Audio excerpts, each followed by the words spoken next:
Okay, so street talk then. Let's see if we can do this. Just in case, for anybody who's listening on YouTube at the moment and didn't see the beginning or didn't hear the beginning of the podcast, Gemma's in another room. I'm over here. We're isolating because we've got COVID. And Gemma sounds funny because she's speaking on the phone, don't you, Gemma?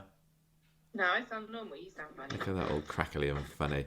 Okay, so this week we have got 6 stories that we're going to be talking about, starting off with the Winter Brown's financial troubles. I'm calling this one. You ready, Gemma? Brown's in the red.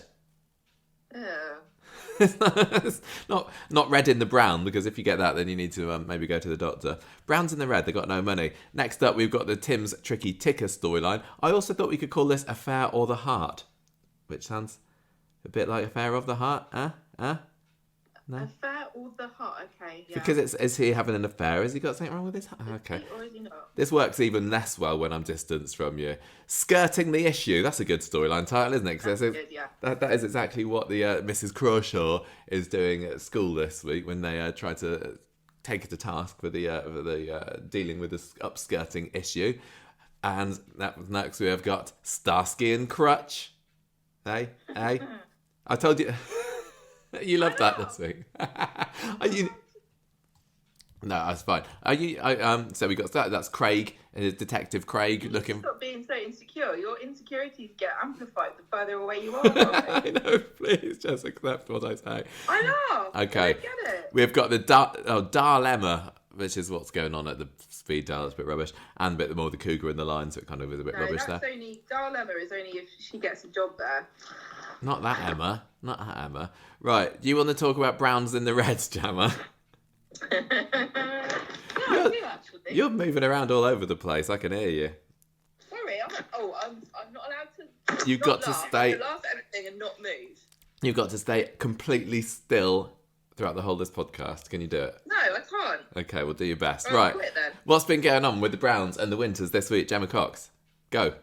Don't use my full name because I'm on the run. Didn't give you a middle name. It's fine. On Monday, Joseph. He's not really in the mood for small talk with Chesney over breakfast. And Chesney's worried. He tells Bernie that he thinks that Joseph might run away again. And the police are going to come round. Bernie offers to support him because they have to talk about why Joseph ran away or something. So the policeman comes around and leaves her hat permanently in that house. As far as I know, she's still not picked up her helmet that she left. I don't know why she put it by the kitchen, but it was very prominently displayed. It was. Yeah, I was just saying it was, wasn't it? Yeah. And then she sort of walked out and left it. Now, I don't know how much you can get for a policeman's helmet on eBay, but I bet it's not nothing.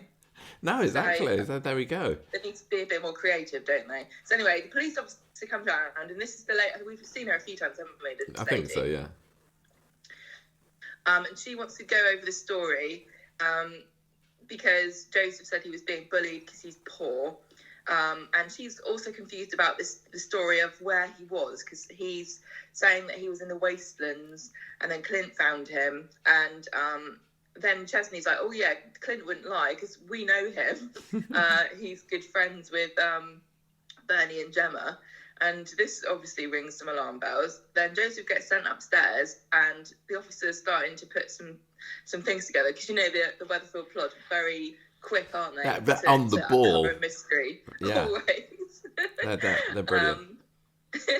Chesney also is no slouch. He immediately realises that she's suspicious and he gets a cob on that lasts the whole week.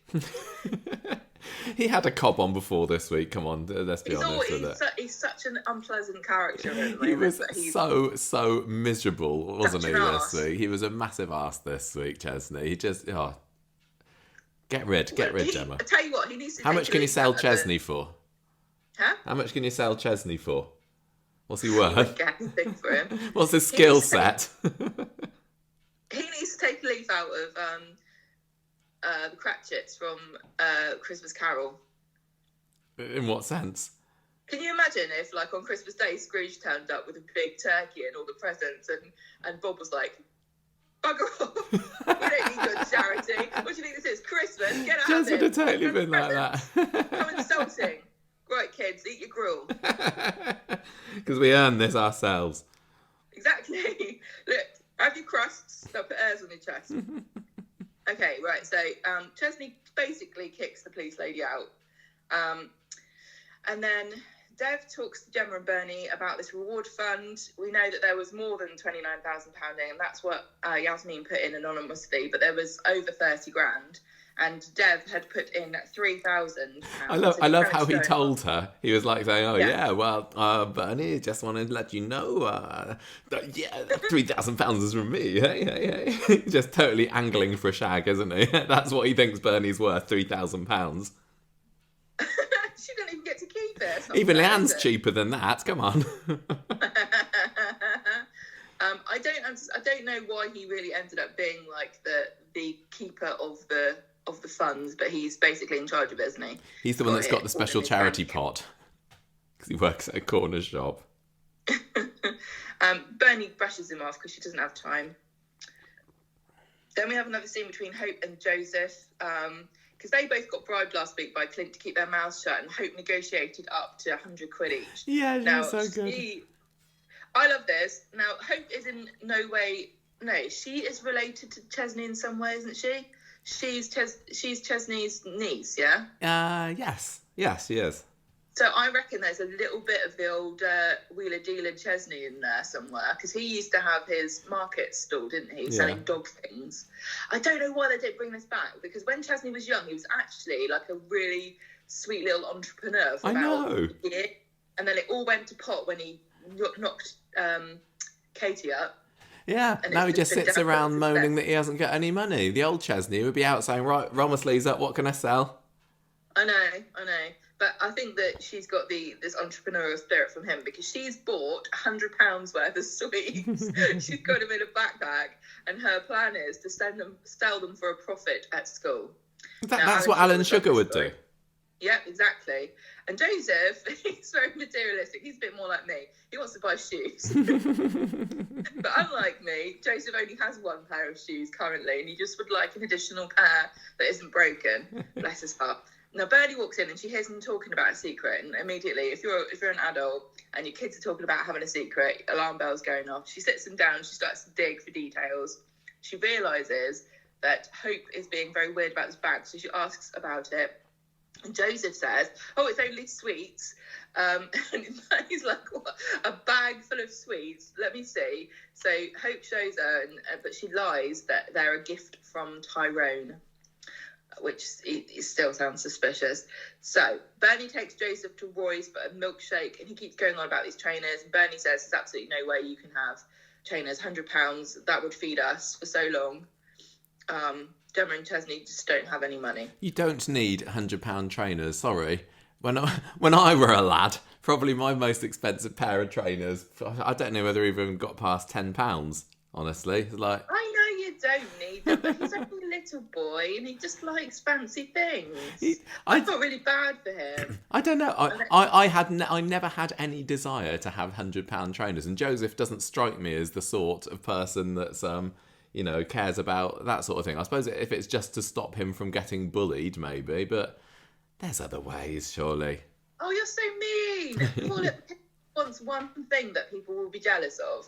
He spent his whole life being teased and being made to feel like crap, and I would imagine the kids are really cruel about him being poor, because there's all these horrible connotations, being dirty and being lesser than, and everyone looking down on you, and living in a crummy house and all the babies everywhere. Kids, I just think he thinks in his head, if he walked into school on a Monday with £100 trainers, all the kids would think he was brilliant, but we know they wouldn't. They'd beat him up and steal them, wouldn't they? Probably, yeah. So, I think Joseph is kind of, to me, like a mini Chesney without as much charisma as Chesney used to have. Oh, yeah, definitely. He's got the sweetness, but young Chesney absolutely had the charm. He's got beautiful cheekbones, but he's very good at looking like... The thing is, he looks a bit like an orphan, but he couldn't have more family if he tried. Anyway, back at home, it just gets worse. Gemma steps on and breaks Joseph's tablet, and he gets mad at her again and storms off upstairs. Gemma's losing her mind. Bernie goes round to the corner shop and asks Dev if there's any food that he's going to throw away. Can she please have it? And they got on really well. He invites her for a drink, and she suggests a night in instead, and then they kiss each other. Ooh. So I assume this tablet was bought for Joseph when they were flush with cash. Yes. And they were doing the fresh go money. Yeah, and the other thing that annoys me, how people sometimes treat people who are struggling with money, is that they're not allowed to own anything nice, ever. They're not allowed to have a nice thing if they have an expensive phone or a watch or a TV or something. It's, oh, well, you shouldn't be allowed that if you're asking for handouts, even though they're not, because he's very firm on that. But if you think about how much does a fancy TV cost, like a really big TV, versus going on holiday, like, you have to save all year to go on holiday, but you can have a TV every day of the year. Just think about it like that. I just think people get a bit weird about the fact that Joseph's got a tablet, but he needs it for school. So on Wednesday, Chesney writes to Joseph's teacher to ask, can he use a school computer, because his tablet's broken. And Joseph gets really embarrassed, and they get called crap tops by someone. Surely not Joseph. I think Bernie is the one that says that they're rubbish, and Joseph's really embarrassed. And then Gemma comes down because Bernie's bought some bread, and she's moaning, going, well, that's money now. We can't spend on something else because Craig's baking bread for everybody, or we could just have that. You've just wasted 45p or whatever it costs. Yeah, that was a strange little tangent to Craig's little escapades, wasn't it, this week? He's a master baker this week, apparently. He bakes bread, looks out the window. Making the same boring loaf of bread over and over again like a robot. Although it's more than I've done, because I've been stuck inside this room for the best part of 5 days now, 6 days, I don't know. And what have I done? Made a bowl of cereal, couple of cups of tea, so good on you, Craig. Yeah, well, But how many podcasts has he made? I was thinking of milk. It's more like £1, isn't it, for a loaf of bread? And you can buy, pasta and stuff with that. Now you can't. They haven't got any money. Bernie, you're so wasteful. She wasn't to know. Huh? She wasn't to know that Craig had, turned baker. Yeah. Bernie's the one that bought the bread. Yeah, she wasn't to know about Craig, was she? Well, I think everybody needs to eat bread for breakfast, lunch and dinner. It's very versatile. Time to make bread pudding, that's what I say. Dev and Bernie get chatting later, and she's sort of like being a bit desperate. Meanwhile, you got Joseph is feeling uncomfortable about his money. He doesn't know whether he can spend it on trainers or not. He's starting to feel guilty. But also, I don't think he could get away with buying trainers. Everyone would know. Well, yeah. I don't know what his plan is to kind of keep the fact that he's got £100 trainers from everybody. A reporter from the Gazette comes over later, and she is asking about the quads, what they're up to, and Jasmine doesn't really want to do it, but Bernie thinks they should because they could get money for it. And then the reporter starts digging around the fact that Bernie and Clint are old friends, and Clint's going around Dev's shop later to collect money, and also Dev is also her friend. And she says, oh, he's not really my friend. He's like, don't know what to call him. Not boyfriend, etc., but partner. So the reporter's very interested, but she's being nice, but she's clearly like putting together some bits. Yeah, there's something going on. Although it doesn't necessarily go down that route this week, does it? I was expecting it to be next episode, front page, scammers, Yeah. Bernie then asks straight out, can we get paid for this, please? And the reporter's like, oh gosh, no, this is news. It's not a feature. You can't have money for this. If you want a feature, you have to have like poverty-stricken quads 2 years out from Fresco's failure. Yeah, I'm sure she could work it in to be a feature. Holding up a broken tablet and Joseph looking sad with rubbish trainers on. That's what they need, and that will definitely help with the bullying at school, I think.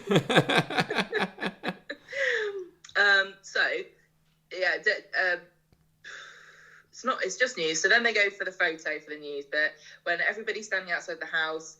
Dev, Clint, Chesney, Joseph, etc. They're all having their photo taken. And then the photographer says to Dev, do you want your partner in it? And he's like, no, who's that? What do you mean? I don't have a partner. What, her? And this was really weird because he's been trying to get in her pants all week, and then all of a sudden he's standoffish about it. He has a little bit, but we saw even some of last year where he kind of liked the idea of spending time with her, but I think he was a bit embarrassed because it's Bernie, and I don't think he necessarily has got used to the idea of people knowing about his new partner yet. I think you mean bit of rough. The bit of rough is right, yeah. Bernie gets embarrassed and slopes off. He catches up with her in the pub later, and she's still upset. She doesn't want to talk to him about it. Chesney and Gemma read this article, and they're pretty impressed by how it's come out. They seem happy. Joseph comes home, and the boy at school, Callum, who was making fun of him last week, is still making fun of him. He's a little dick. I know. Can't catch a break, poor Joseph. Because he's using the old school computer now for homework.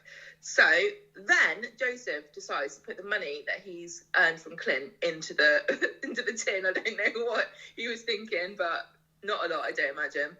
Bernie catches him. She thinks he's stealing it, and then she realises that there wasn't even that much in there to start with. So she realises he's putting it back and asks him where he got it from.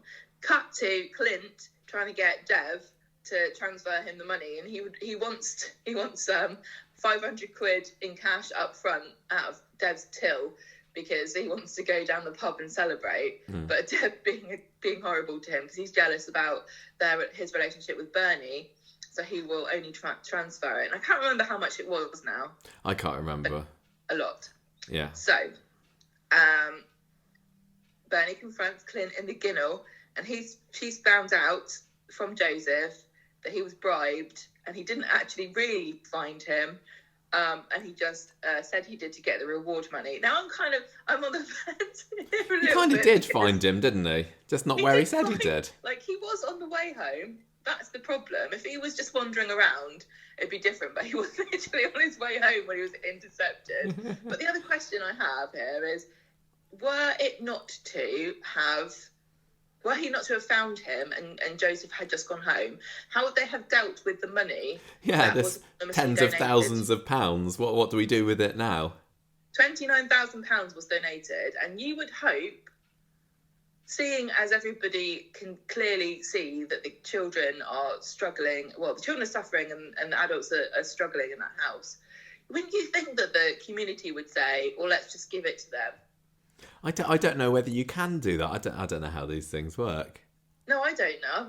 It was really interesting, isn't it? Yeah. But you put it in a fund, or I can imagine that happening. You know, Dev saying, "Oh, put it in a fund for when they go to university," and everyone laughs. Seb Memorial. I don't know. Why don't they make another community garden? Just make that whole road just a series of community gardens memorialising somebody. Knock down the builder's yard and put in a Tina one. Yeah, give it to Kelly. Everybody loves Kelly at the moment, don't they? What? Give it to Kelly. Everyone loves her at the moment. She's been through a hard time. Oh, she's so sad. She should get some, and so should Stu as well. And maybe they can rent a flat together. Knowing Yasmeen's luck, they'll be like, oh yeah, the speed dial that burnt down recently, didn't it? They're probably a bit short on cash at the moment. There you go, Yasmeen, you have it. Like, no, folks, we get rid of this money. Right, so Bernie confronts him, and he admits everything's true, and she threatens to tell the police, and then he says, how about I split it? And Bernie's like, ooh, I'm going to have a cliffhanger. I can't remember if this was a cliffhanger, but she kind of considers it and then says, no, because I'm not a thief. Yeah, we definitely don't know what her decision is straight away, do we? Or what she ends up doing. So she comes home later, and Chesney's looking in the paper to find another job because they're so hard up that he needs to go. He's going to cycle to Stockport and do a night watchman's job. And Gemma's like, this is really stupid. I don't know how you're going to cope with this, because the trouble about this is there are 5 children and there are 3 adults, but they can't all have 2 jobs because then he's going to look after the kids. Can you imagine Chesney as a night watchman, just sitting there slumped on a seat, flat cap, miserable face? And what's he going to do if anyone does break into the warehouse or whatever it is? Just take it. Just my luck, typical. Help yourself, I don't care. Yeah, I know. Useless. He's only little as well. Although he's dangerous with a brick, we know. Oh, that's true, yeah. Maybe he'll just threaten to run into the brick wall and knock himself out. Or maybe he just walks out there and the intruder goes, oh, bloody hell, it's Chesney. Right, I'm off. I'm off. This is Oh, God, he's going to talk to me. So, Bernie is sitting on Maxine's bench later. They go to the bistro, and Bernie is suspicious because she has said that she's bid on eBay and won a tablet for Joseph because she's got some cash that she forgot she had. And Dev is very suspicious. Dev says, I like you. I'd be honoured if I was your partner. And he says, you're so honest. You would never steal money from a reward. Don't you just hate it when they do that? It's written into it's too much. You're so honest. You're so loyal. You're so dependable. It was like when Sally was talking to Tim before she knew about the affair and everything, saying, "Oh, I hope you don't. I don't know what I'd do if we were to be separated from each other." They don't need to lay it on quite so thick sometimes, do they? Too on the nose. It's just silly. And then walks in, Yeah. Just to kind of give us a visual. Yeah, hello, it's me, Clint. Yeah, old Bernie looking guilty. Hold it, and end of the episode. Right, I think everyone's probably going to get from that what we wanted, hopefully, but they are a bunch of thick idiots, so we're going to have to put something in the paper, probably. Anyway, on Friday, Gemma's stressing out because the social services are coming and she can't find any trousers. For the quads. Huh? For the quads, that is. Well, there was a quad. We saw one, didn't we? I don't know which one it is. I don't know whether it matters. Bryn, maybe? Cute. Yeah, older than I thought. I wonder whether we'll ever actually see, like, all four of them together. There's got to be a point, otherwise it really is stupid. And I don't understand why they don't just use, like, mirrors. Yeah, they're good, couldn't they? Yeah, or just, the what's it called? Yeah, the double screening technique. I can't remember what it's called now, technically, where you know, if you want to get your hero of something to meet themselves. Yeah, just the double screen, double whatever it is. Yeah. Yeah, I mean, if they're quads, I guess maybe they could just make them identical and just call it that. Why not? CGI a bow on top of one of them, and that can be the girl. That can be Cleo. You know what I was thinking the other day about how annoying it is that male and female symbols is like just a plain one, and then the girl has got the skirt, and this is how the girl's got the eyelashes and the bow. This is how whenever they do like a movie with animals in it, all the animals that are boys just look like a normal animal, but the girl ones have to have, like you say, like lipstick or bow, thumb or something. What would you rather the male ones have? Just like a massive package or something? This is my idea. Yeah. The girl one is the plain one, and the man one has a top hat. Top hat. Why not? Why not, indeed? Why is man the default? There are more women than men. End of my rant. All right, Summer. All right, Amy, come on, calm down. We're not on that storyline yet. Fine, I'm going to be a militant feminist from now on. Even more than normal. So, Bernie's like, don't worry about it. Everything's going to be fine. I'll take you out for tea later. Let's go shopping. Dev's giving me a raise. I hope this doesn't come up at any point where somebody asks Dev whether Chesney can have a raise as well, because that would be quite awkward.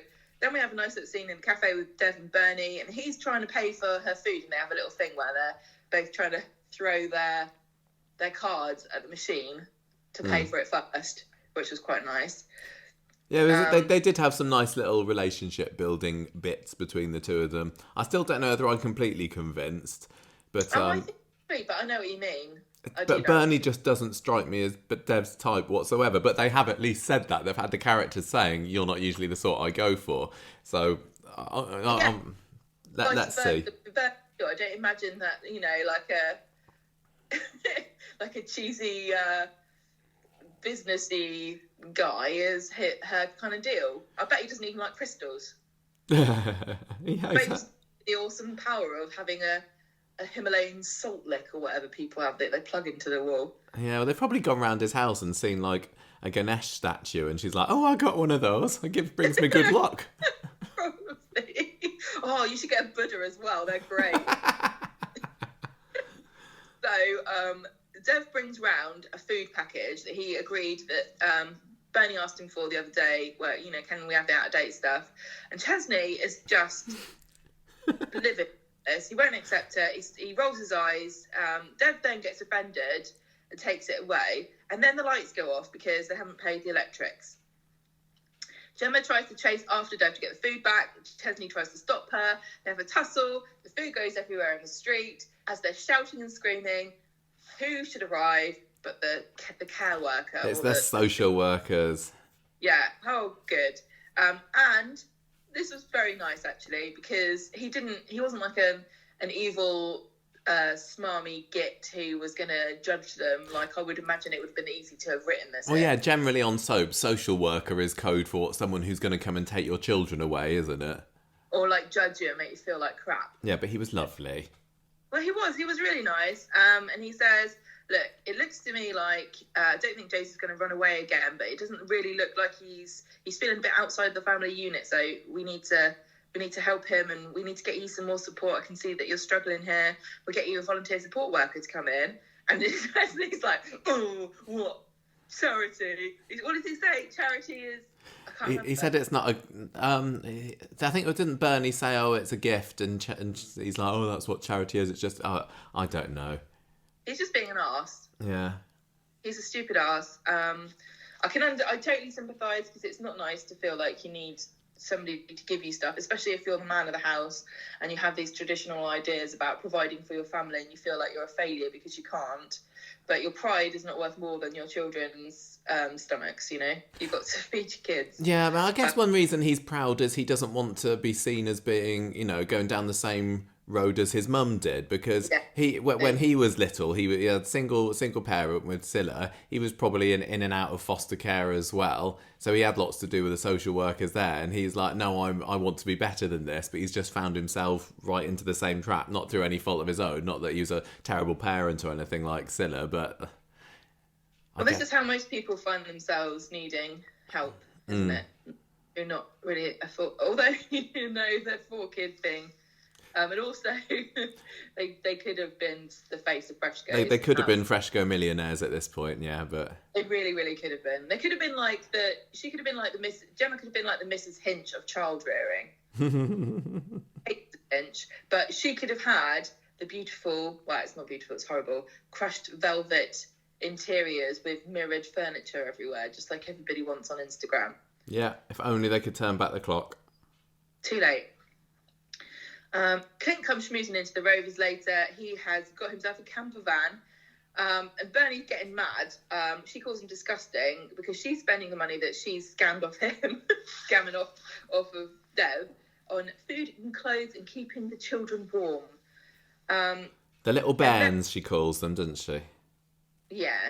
And then Chesney tells Joseph that they're going to stay a family and he's going to spend more time with him now. I guess Joseph is also going to be a night watchman.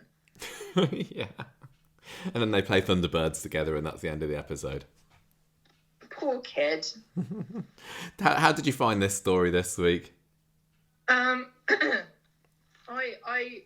mean, I said before, like, I have a very kind of tangential background of, going. I think lots of people do. Like, we had very hard times when I was a kid at certain points, and I also remember my uncle has a kind of similar situation to this, where he was a single dad. Not this is a single parent family, but he had 3 kids, and it was very hard to raise them. And food was really, everything had to be the cheapest possible, made from scratch if you could, because you couldn't afford to buy. I felt it very, very lightly. I'm not going to say like to the extent that this is at all. This is a very extreme case. So I totally understand. But also, when I was a kid, we had periods where we were pretty well off. So I don't as do the Winter Browns. For being poor at school, but I don't think it was that kind of school.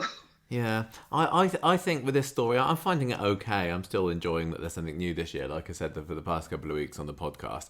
I think that this story kind of would benefit from a scene with even just Gemma, not even Chesney and Gemma, just really opening her heart out about just how awful the situation is and how she's trying and like completely comedy free, because they're trying to put a few little comedy bits in, like, oh, I've lost my trousers sort of thing, and I can just I think that Dolly could do it.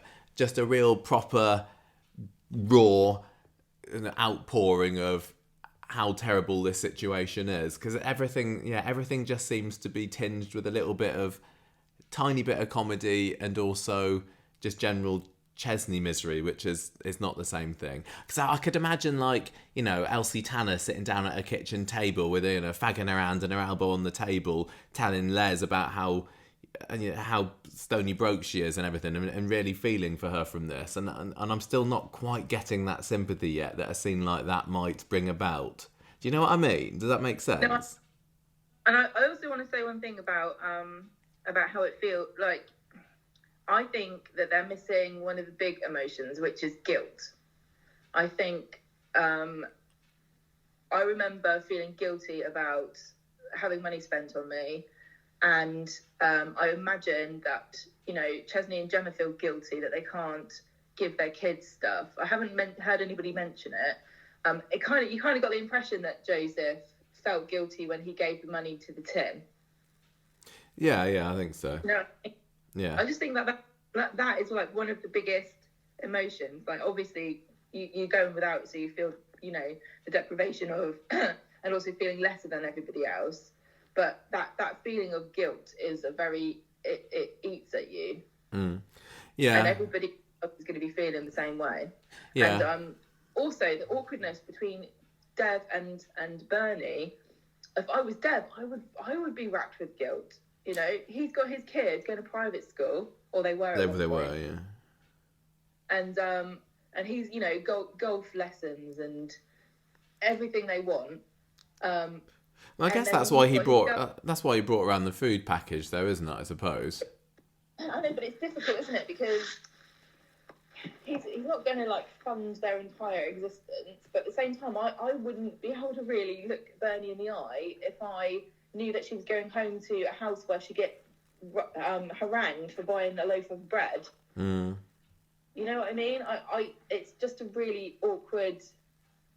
That would be really hard in a relationship, to have that level of difference in income, especially because they're not dating, they're not living with each other or anything. No. And so it's like a casual thing, and, you know, he's letting her buy, you know, say, I want to buy the food and when they go to the cafe and things, but I wouldn't let her buy anything.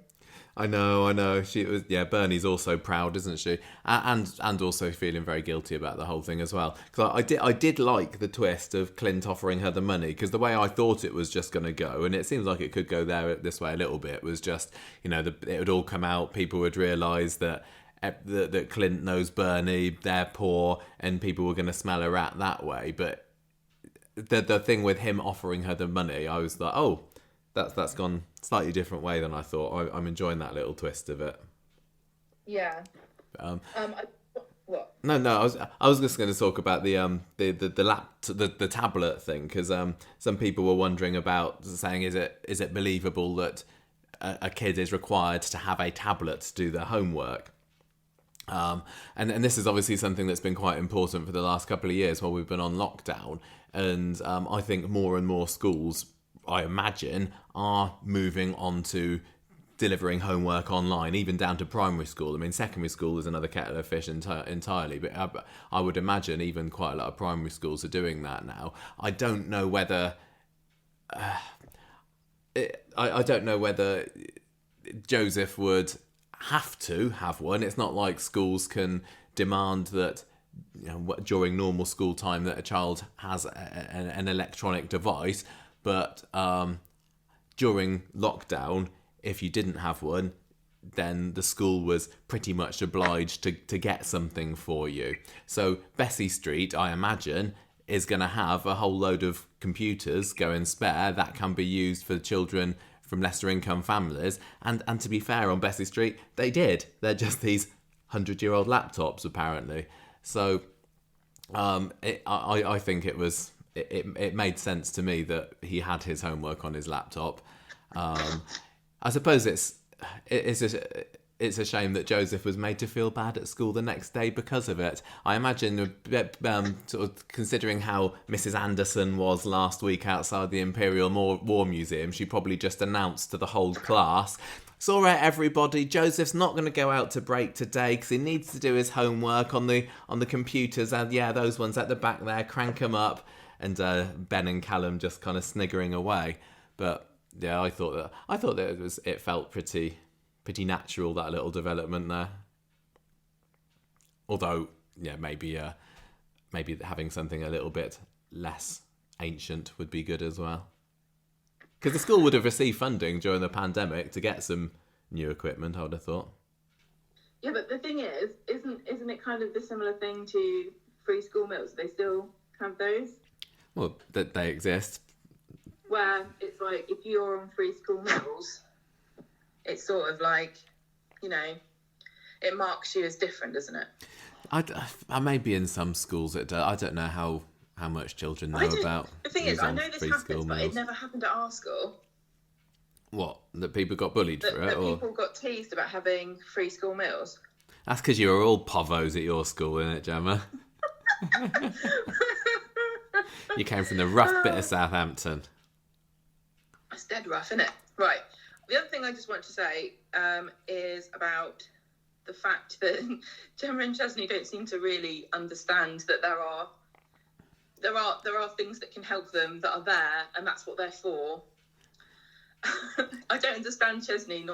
He seems to think that literally, unless you earn it with your own two hands, you shouldn't be allowed it. There are alternatives to tin tomatoes on toast, Chesney. I know, but I like tin tomatoes on toast. But yeah, he should really be looking in. I'm assuming that there was a conversation about food banks that we haven't heard. Yeah. But obviously, quite a lot of people are using food banks, unfortunately. So because of this storyline, we donated some money to the Trussell Trust. So if you're in the UK, you might want to check them out, because at the moment, until the 31st of January, every donation you make gets doubled. Ooh. Which is brilliant news. So they basically help people who with food bank. Well, they help people, with food banks and emergency support and food parcels and things. So it's exactly the sort of thing that Chesney and Gemma should really be. It just looks like Chesney would be too proud to do it, though, doesn't it? If he's not going to accept Dev bringing around some packets of pink wafers, he's not going to be wanting to accept something from the food bank. He just needs to swallow his pride. Stop being such an arse about it. It's really difficult, you know. Coronation Street could be in a position here to sort of show that you shouldn't be ashamed of using a food bank. But equally, it makes me embarrassed to think that, you know, the lesson that a television show should be giving people is it's okay to use a food bank because millions of people need to use a food bank. That's horrible. It should never be the case. Yeah. Yeah. It also goes to show this whole storyline about how nobody seems to have any friends on the street, because I would have thought that maybe at a time like this, people should be rallying round them to help. I mean, you remember when Jack and Vera were stuck up in the Rovers that one Christmas, and then the whole community came and passed them roast dinner through the windows and everything. Like, I don't see many people queuing down the street to give Chesney and Gemma something nice to fill their bellies, do they?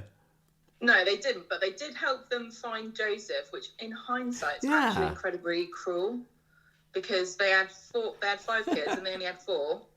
They just made it worse, haven't they? Are they just saying that we've done our charitable act towards the Winter Brown Summit, thank you? Back to our lives of decadence. Yeah, let's go get a meal deal. Sit outside their house and eat it.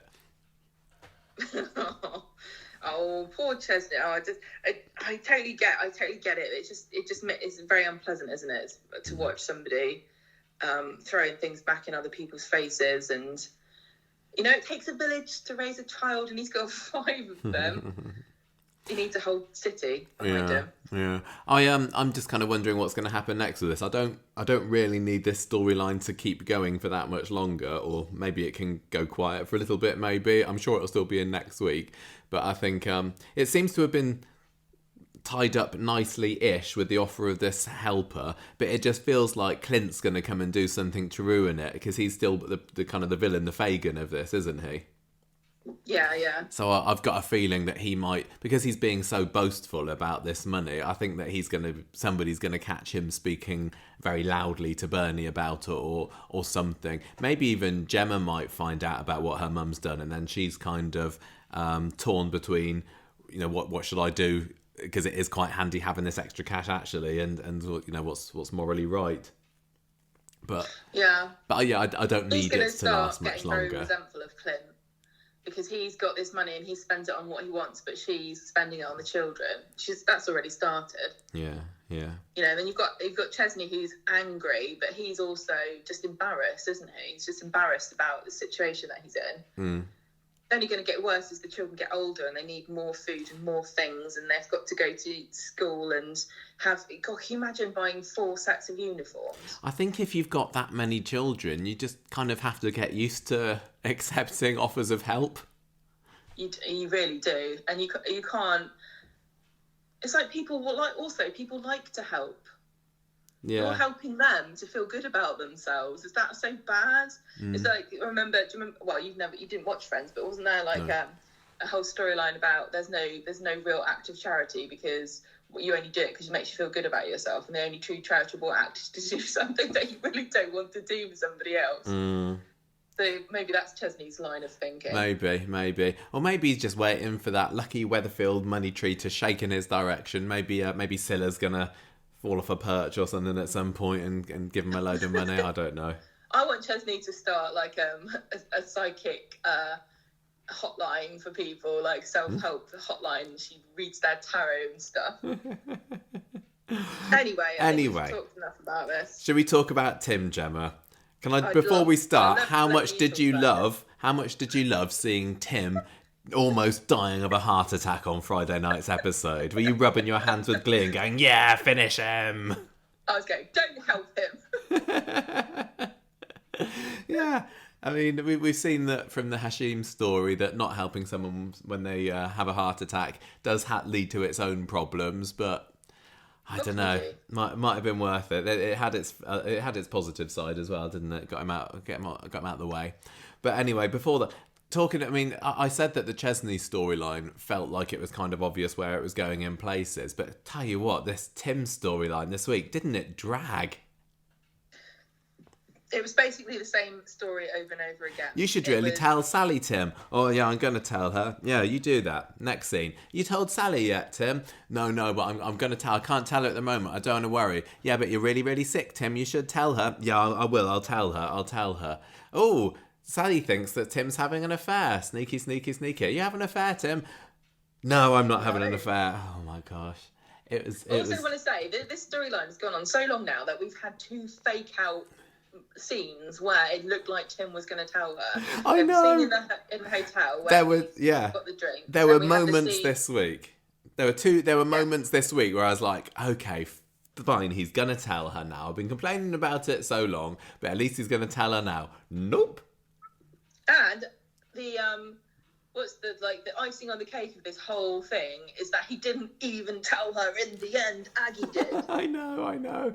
Tim and Chesney just need to go start a group, don't they? Martyrs of Weatherfield. Yeah, Chesney. Oh, woe is us. No, it's so hard. Life's so hard because I keep throwing obstacles in my way. This is the thing. I just want to say, this week was one of Corey's biggest weaknesses is characters making their own lives more difficult than it needs to be, and people have problems and face adversity without being the source of those problems quite frequently. And it is possible to write storylines where things happen to people and it's not their own fault. And the Chesney and Gemma storyline with the childhood poverty and stuff, it does feel a bit like a rehash of the Sean storyline with the homelessness, where if he just opened his mouth and said, I need some help, he would get it. But in this country, in this world, there are people that ask for help and they don't get it. Can we not have a story like that? I know it's not filled with happy, fuzzy bunny stuff, and it's not going to be finished with a click of the finger, and it might bump some people out, but that's life, and that's the ups and the downs. And Coronation Street's had some very dark storylines that are very, very depressing and didn't have happy endings. But what would they say at the end of the episode? If you have had issues similar to Chesney, don't bother phoning these people because they're not going to help at all. I know, that's the thing. You can't give people no hope, but just does feel a bit like the advice should be, if you've experienced any problems with any of the things that Chesney was going through, just ask somebody for help, like Chesney should have done about 3 weeks ago. This is the blanket one. If you need help with anything, don't do what the characters do. Do not use this as a template for your life, you absolute numpties. Right, can I tell you what happens, Gemma? Let's have a reminder about what Tim's little escapades have been this week then. So, the week starts, if you remember last week, Tim had told Gary about Weatherfield County's training ground, which is a bit of a council secret. So she's still miffed at him about that, although nothing actually happens at all for that bit of the story, does it? But what does come back from last week is this broken photograph that Tim had knocked off of the dresser on Wednesday or Friday last week, I can't remember. Sally finds it in the drawer. So, this is the beginning of where she thinks, well, obviously he must just hate me and he punched the photo of me because he's seeing some other hot woman somewhere. That's the only conclusion that I can draw from this. It's not far off of how stupid Tim is, though, isn't it? I'm always breaking things, aren't I? You'd have just strode up to me and said, Michael, did you break this? Did you knock this off the side? Michael, and then trying to stick it in and not telling me about it. But I love like how little she thinks of Tim. But she imagines he came home one day, was fresh off of a shag with his mistress, looked at a picture of Sally and went, ugh, poop. and then Tim brain kicked in and he went, better hide the evidence. I'll put it in a drawer. I know. I mean, Tim always is a punch first, ask questions later kind of guy, isn't he? A bit like Gary, but I don't know whether that extends to photographs. Anyway, so we have lots of scenes this week as well with Tim and Peter, don't we? This is where most of the advice comes from. He tells Peter that he's got this pre-op appointment on Friday, and after that's out of the way, he promises that's when he's going to tell Sally. So later on, Peter sees Sally in the shop and she says, oh, this guy, this driver of yours at Streetcars that's leaving last week, how are you getting on without him? And Peter kind of blusters through it because he doesn't realise that he's supposed to be covering for Tim about this at the moment. But at some point, almost everybody knows apart from Sally, isn't it? It is. Well, that's what she complains about at the week, isn't it, basically? But Sally, he manages to just about get through it, but Sally's starting to get a little bit suspicious at this point. Tim goes to see George next, tells him about his secret because he wants to organise his own funeral. Which, I don't know, I guess that's a thing that people do, isn't it? You go in and speak to the funeral director about what songs you want and everything. Good forward thinking. And then he goes straight from there. Oh, no, and this is when Eileen notices, doesn't she? Because rather than just concluding the whole of their discussions inside the building, they decide to have the talk about what music choices he wants out on the street. And what do you know, Eileen walked right past. And so she learns the truth from there. Tim then goes straight to the Barlow's legal offices to go and get a will. And of course, Sally is there to see him going in. Of course she is. She could be anywhere at this point, but she has to be at the same place so that she can see him going to do something sneaky and suspicious with the lawyers. Says Sally. She goes and tracks down Adam in the Rovers later, and unfortunately, he can't tell her what they were talking about because of client confidentiality and all that. So Sally is, by this point, absolutely convinced that Tim's having an affair. He's gone to Adam to try and look at divorces and everything, smashing up photos. It's only a matter of time before he gives her the old heave-ho. So she says... She voices these concerns to Kevin later, doesn't she? She says, oh, if it was... No, this... I can't remember whether it was him that said this. I've written a quote down. Somebody saying, if it was anyone else, I'd be thinking he's having an affair. I can't remember whether it was Tim or Sally that said this, but... so she tells him everything that's been going on that's made her suspicious. Kevin tries to make her see that Tim is not the sort to have an affair, but if she's really worried, she needs to ask Tim. So Tim's being encouraged to speak to Sally. Sally's being encouraged to speak to Tim at this point. They'd much rather go sneaking about for the whole week and just make themselves look even more suspicious. So time for another coffee for Tim and Peter. Tell you what, Roy's probably coining it in at the moment, isn't he? Maybe he should give some money to Chesney. Because there's certainly not going to be any leftover cream horns at the end of the day, the amount of time these characters spend in the cafe every single day. Anyway. Well, imagine also that Roy takes any kind of food waste as a personal insult and has a list of charities that he drops it off at. No, I think that he's got some kind of machine out the back where he uses to compost it and use it to make energy efficient fuel or something like that. All recycled, this whole street is fueled off of old cream horns. Yeah, exactly. That's a Roy sort of thing to do. Anyway, nothing goes on between Tim and Peter there. Just basically more of Peter saying, why the hell haven't you told Sally yet? So Tim goes home. Sally says, what's going on then, Tim? Are you having an affair? No, says Tim. Affair? Me? Of course I'm not. She goes in for a hug with him because she believes him at first, doesn't she? She's like, thank goodness for that. I'm really sorry I suspected you, but you've just been acting so suspiciously recently. Goes in for a hug. He flinches and says, I need to go and have a bath. I really stink. Haven't got time for any rumpy-pumpy at the moment. Sorry, Sally. So I want to know. I've got a question too, right? Yeah. Tim's avoiding her like the plague.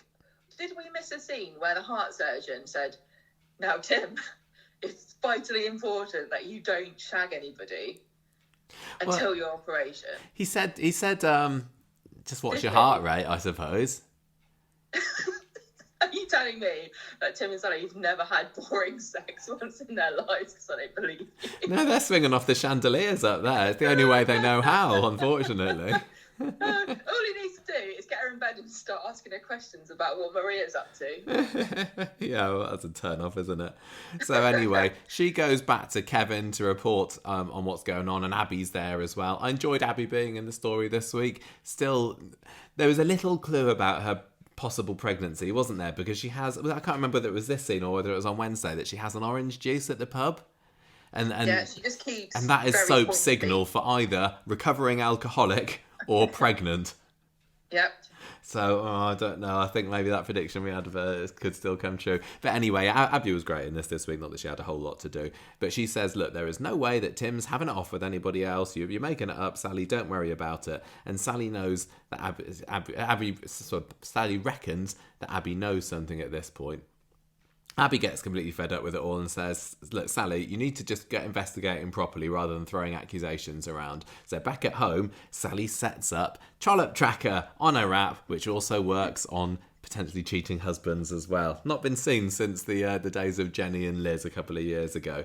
This is something that, is a standard feature on most phones, isn't it? I know that iPhone, you can have your find your partner's phone or whatever as default.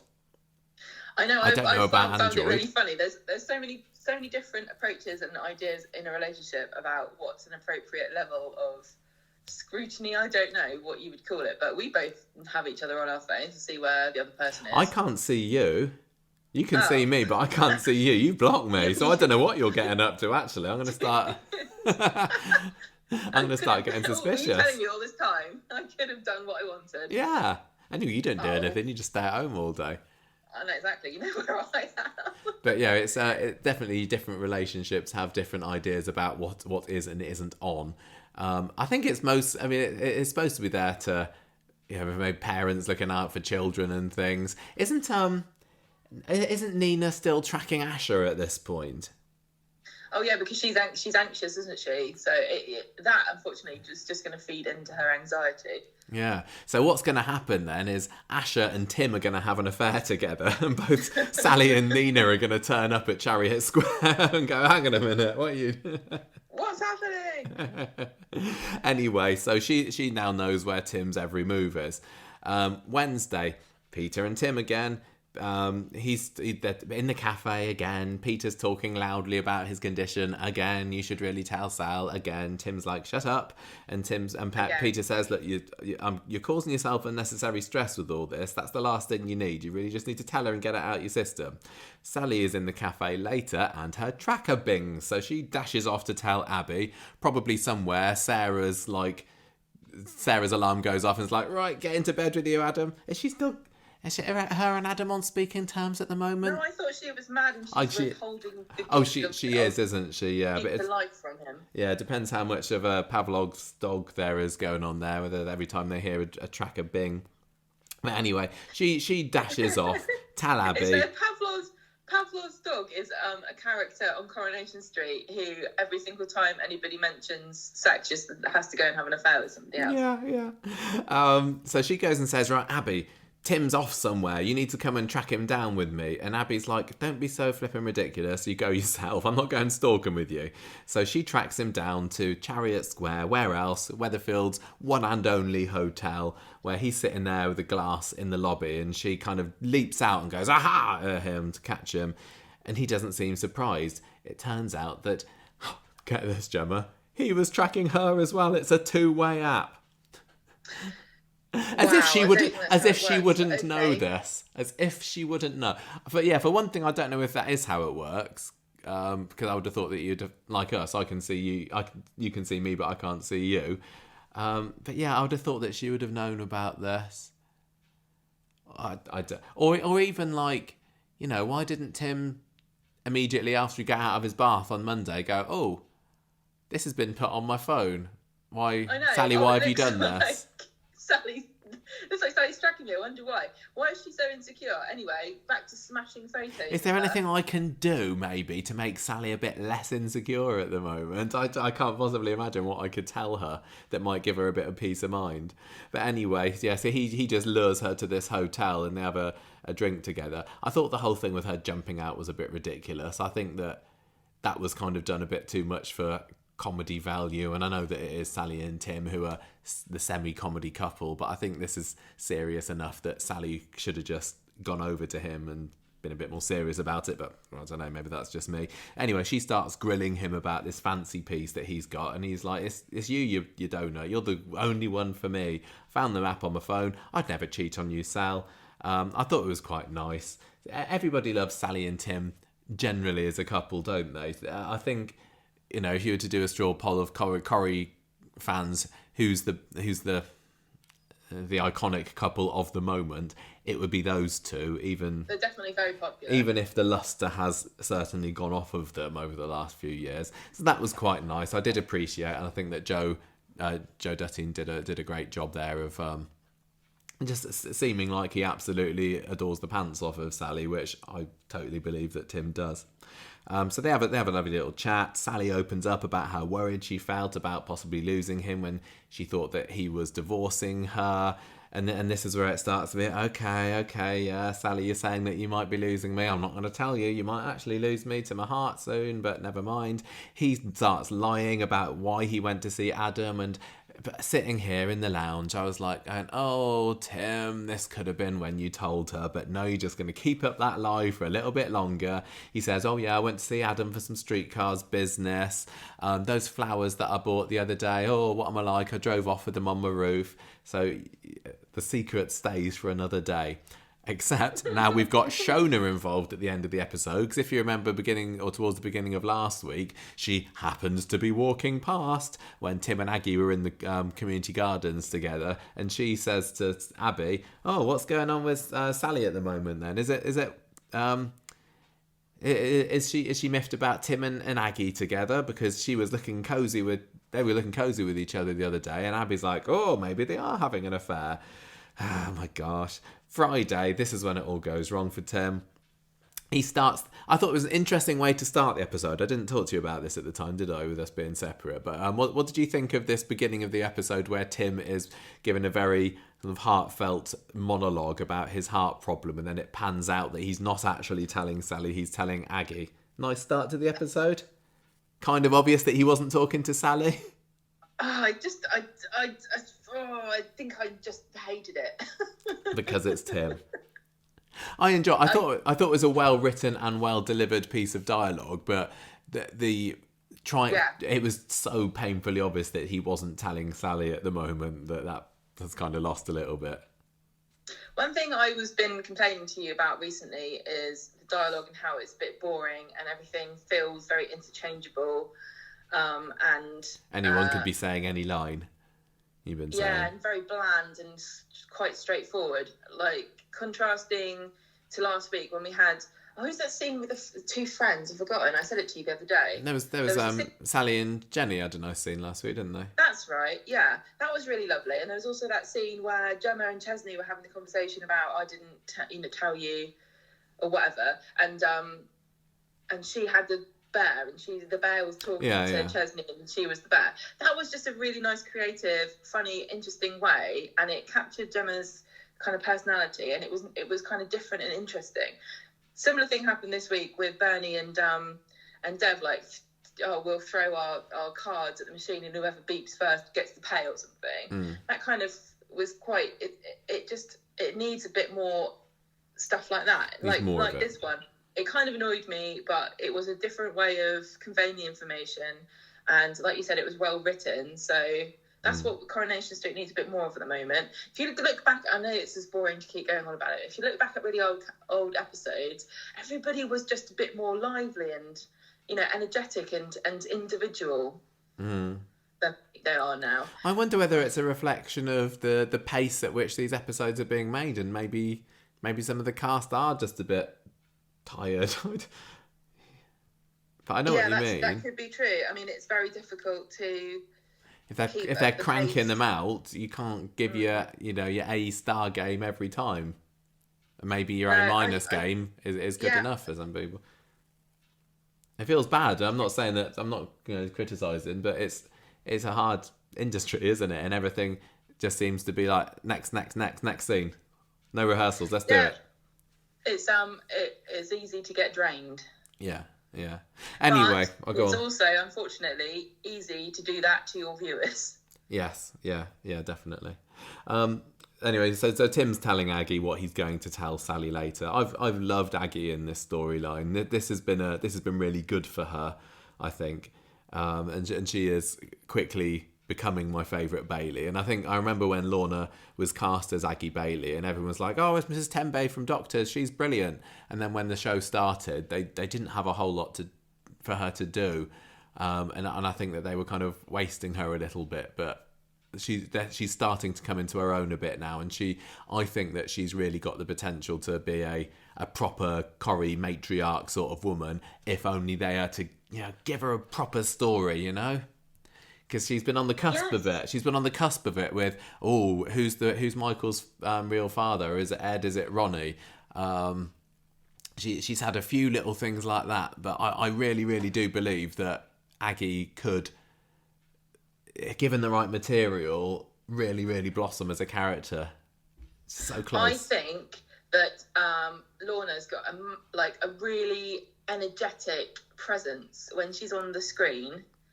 And I feel like she does a lot with Aggie that gets lost because of how insignificant a character Aggie can be sometimes. Don't you think? Yeah. I just think she does a lot. I think she does a lot with her expressions, and I really do feel like she's quite charismatic. I think she's got a big presence, but it just feels like it gets lost because, like you say, what stories has she had? And they're not buffoonising her at all. They're not playing her for laughs at all. She's certainly not camping up her performances, I would say, in the way that can sometimes happen. I think that she seems very, very solid and believable, and I want to see more of her, but not having an affair with Tim, please. I hope this doesn't lead to her having an affair with Tim, because it could do, couldn't it? The way that Sally left things at the end. I think that would be a very Corrie way of continuing the story, but really think that Aggie just strikes me as a sort of person who would, not wish to say this, but would be thinking, I don't even know what you see in him, Sally, so... Anyway, back to the story then. So, Sally, during all of this, is in the underworld with, for some reason, Abby's there. I don't really know why. Carla's there as well, and Sally's telling them all about this romantic, mischievous, as she said, and I hate it when people pronounce it mischievous. Sally does tend to say mischievous. I've definitely heard people... I think lots of people say mischievous. that it's mischievous. It just annoys me because it's a word that the year 5s and 6s at school have got to learn to spell because it's on the statutory list for year 5, 6, and there's no extra I in there. It's mischievous. Anyway, she's telling them about this romantic mischievous gesture that Tim did yesterday, and Carla's like, maybe he just pretended he set it all up for you when he saw you. But Sally's like, no, I'm completely convinced Tim's not lying about anything. We're honest with each other. # no more secrets. And Carla also doesn't go much on tracking your other half. And Abby's there as well, looking very shifty as well, because she knows this whole thing that Shona said about Tim and Aggie. Back to Tim and Aggie. They're back on the street again later. He's had his pre-op appointment or whatever it was that he was doing. He's a little bit nervous because he's been told about what a triple high pass procedure actually involves. Triple heart bypass. Is that right? What did you say? Triple by heart pass. I don't know. No. Triple heart bypass. He says because it's an operation. Yeah, it involves stopping your heart, and I think that's probably know about it. That's enough to kind of put the willies up anybody, isn't it? But he's like, so I'll be dead, and Aggie's like, no, we're fine. But he's like proper nervous about this, so he does what any proper upstanding British person would do: invite him back home for a cup of tea and a bicky to calm his nerves.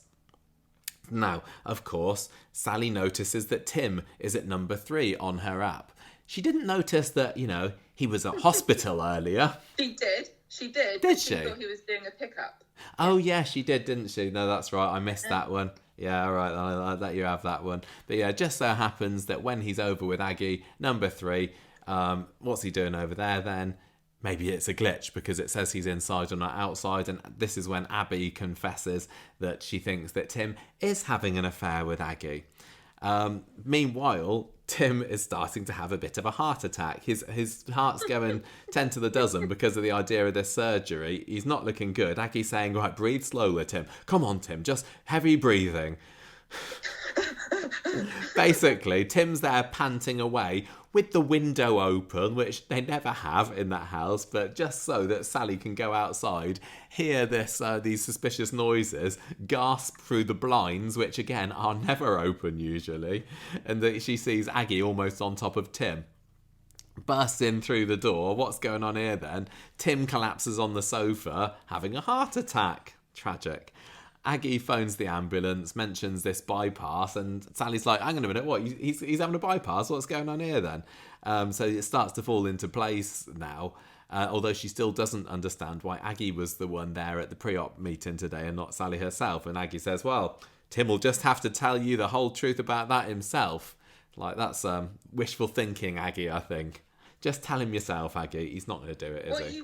You've said everything that needs to be said. I think anybody can infer the rest. Yeah, I think so. So we don't get to see Tim getting stretchered out or anything. Next we see him, he's in the hospital. He's all right now, everybody, Tim fans. Sally's there next to him. Nurse says he's going to be okay. And Sally's pretty mad, isn't she? She's not in a forgiving mood. No, she's like, you could have died, you could have left me, this would be the last time I ever saw you, and you just were gonna not talk to me about it. And he says, I was just trying to protect you from weeks of worry. But Sally is absolutely fuming, really upset, because not only did you not tell me, but you've been sharing your worries with a random neighbour as well, which I think is a bit harsh on Aggie. Faye turns up as well, she's all upset about it, and then Sally goes back home later to go and get some things for Tim. George and Eileen show up. This is when it transpires that they also knew about it, as did Adam. And Sally is totally chewing a wasp at this point because it feels like the whole street knew apart from her. Yes, it is a bit silly, isn't it, Sally? But just go with it. Sally goes back to the hospital, bag of clothes and stuff, still absolutely livid. Sends Faye away so that she can have a word with Tim on her own. And she says, how dare you let people like Eileen and George and Adam and everybody know before me. And Tim is starting to look guilty, but he's like, oh, I only did it because I love you. And she says, you have betrayed me. I'm so angry I could scream. I'm so scared I could collapse on the floor and sob. You did the wrong thing here, mister. And I just don't know how we can move on from this, Tim. If you don't trust me, then I don't trust you. And she leaves the episode and the week, dropping out of the room and having a jolly good cry. Stick that, Tim. So I thought, as much as I thought that the vast majority of the story beats this week were fairly obvious and you could see them coming a mile off, I didn't know how Sally would react when she actually found out about Tim, because they could have very easily done it with oh, Tim, oh, I'm so sorry for being suspicious. I wish, never mind, I'm here with you now, everything's going to be okay. But instead that they've kept it with her being mad at him, and I'm glad they've done that, because I think that she has every right to be fuming at him. Although, I mean, I said last week, you know, sometimes partners do conceal things like this from their spouses to not worry them, but I think Tim just left it a little bit too late. And once everybody else knew, I think that's when Tim should have said, now is the time. So when was his operation? When is his operation? I can't remember. I don't know whether they said or not. Soon. Yeah. I mean, if it sounds like it's fairly urgent that he needs it doing. And I mean, the question is, would he have told Sally later that day? Probably. I mean, everything that we've seen so far from him this week makes us think, no, he probably would have held out for a little bit longer. But equally, he did have that practice talk with Aggie at the beginning of today's episode, so he was obviously gearing himself up to do it. I mean, it would have been just Tim's luck if he'd gone in there to say, Sally, sit down a minute, I've got something to tell you. And then Sally says, no, wait. Let me tell you something first, Tim. Sophie's only gone and broken her other wrist now. I've got to jet off to Bali to go and look after her. What did you want to say, Tim? Nothing. So, I think he would have probably told her. But, yeah, were you pleased with Sally that she acted that way? You on Team Sal? Yeah, I mean, I don't know. I tell you, I'm not a very good soap watcher, obviously, because I get frustrated with things that derail a story, and this is basically all it is, isn't it? A way to make the story last a bit longer. Like, it would have been simple if Sally had just gone, oh, Tim, you big idiot, give me a hug, it'll be all right. And then he had an operation and that was it. But she's gone off in a huff now, and they could have had it where she just kind of like jumps on top of him and starts tearing his gown off, and the camera pans away, and then you hear his pulse going beep beep beep beep beep beep beep. You're right, it does derail it a bit, and it's not like they're going to split up for good, is it? I don't think Corrie is in any hurry to come between the golden couple at the moment, but it's nice to see Tim taken to task a bit. Yeah, definitely. And I mean, see, there's a difference, I think, between finding something out, like you need a triple heart bypass, and finding out, oh, your operation is next week, you know? If it's just the idea that you're going to need one, maybe you need a bit of time to come to terms with it yourself before you start involving other people in things. People have different ways of coping with stuff, you know? Yeah. It's not always easy to tell people bad news. I can't really do it. I'm very bad at telling people bad news about things that are happening to me. I'd rather not talk about it. Yeah. And I'd rather not think about it. So, yeah, but the thing is, I don't buy Tim's excuse for why he didn't tell her. I think he was lying to himself. I think he was thinking, I won't say anything, and then it was not true. I don't believe that it was, and the other thing, like, oh, I don't want to worry you, is it can be more selfish than that. I didn't want to worry you is also saying, in a way, I didn't want to deal with you being upset or trying not to be upset, and the emotions that come up with you having to deal with it at the same time as I'm having to deal with it. Yeah, but I could understand him not wanting to have to deal with that, because he is facing a terrifying operation, isn't he?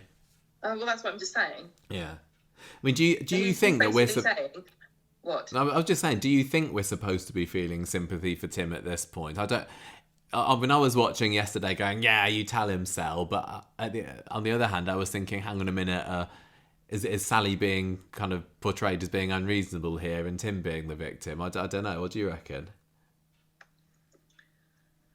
I think it's easy to pick a side either way, don't you? I think I don't think there's a clear winner here of who's dealing with this in the most mature way. I'm sure there will definitely be some Team Tim people in the viewing audience. It's a bit like the Fizz and Tyrone thing last year, isn't it? I can see arguments for why you would easily leap to either side. Yeah, and it's also dependent on your own personal experience, as well. Yeah. I think you've had to face something horrible about your own medical stuff. You might find it easier to understand why Tim is doing what he's doing. But equally, I just want to point out, in no way do I think this is a story where Coronation Street is trying to make us really think about, how is Tim feeling, and this is really serious. I think they just wanted drama and conflict, and that's how they picked to do it. Yeah. I don't think that they're trying. This is the trouble about Coronation Street sometimes, is they take something and they knock all the edges off of it. And it turns into another reason for the same boring character interactions we see, all the time. How different is this to any other secret that any other couple's ever had? Because Tim's going to be I don't really know that okay. it is that different. I think it could have been written more differently.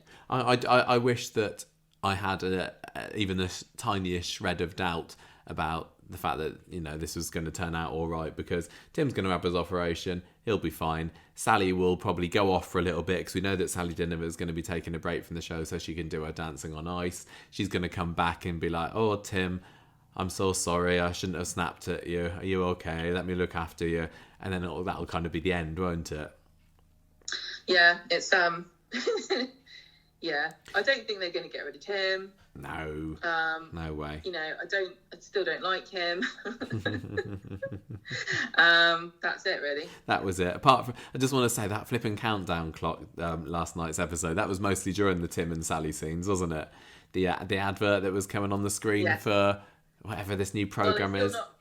If you're not in the UK, you wouldn't have seen it, obviously. No, but it was a countdown clock to a TV program called Trigger Point that's going to be on ITV, I think, on Sunday. And it just did like a big countdown clock that kept coming up, and I was like, don't even joke about it. That would be too good. Well, it was like in Death Note, isn't it, where you got your how much life you've got left floating above your head, and here's Tim rapidly counting down the seconds.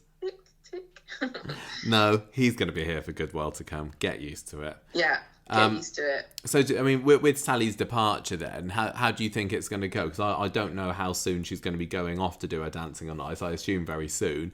Is it just going to be a case of, I need to go and stay with Gina? Or is she going to... Is this whole Sophie thing come up because she needs to go and stay with her?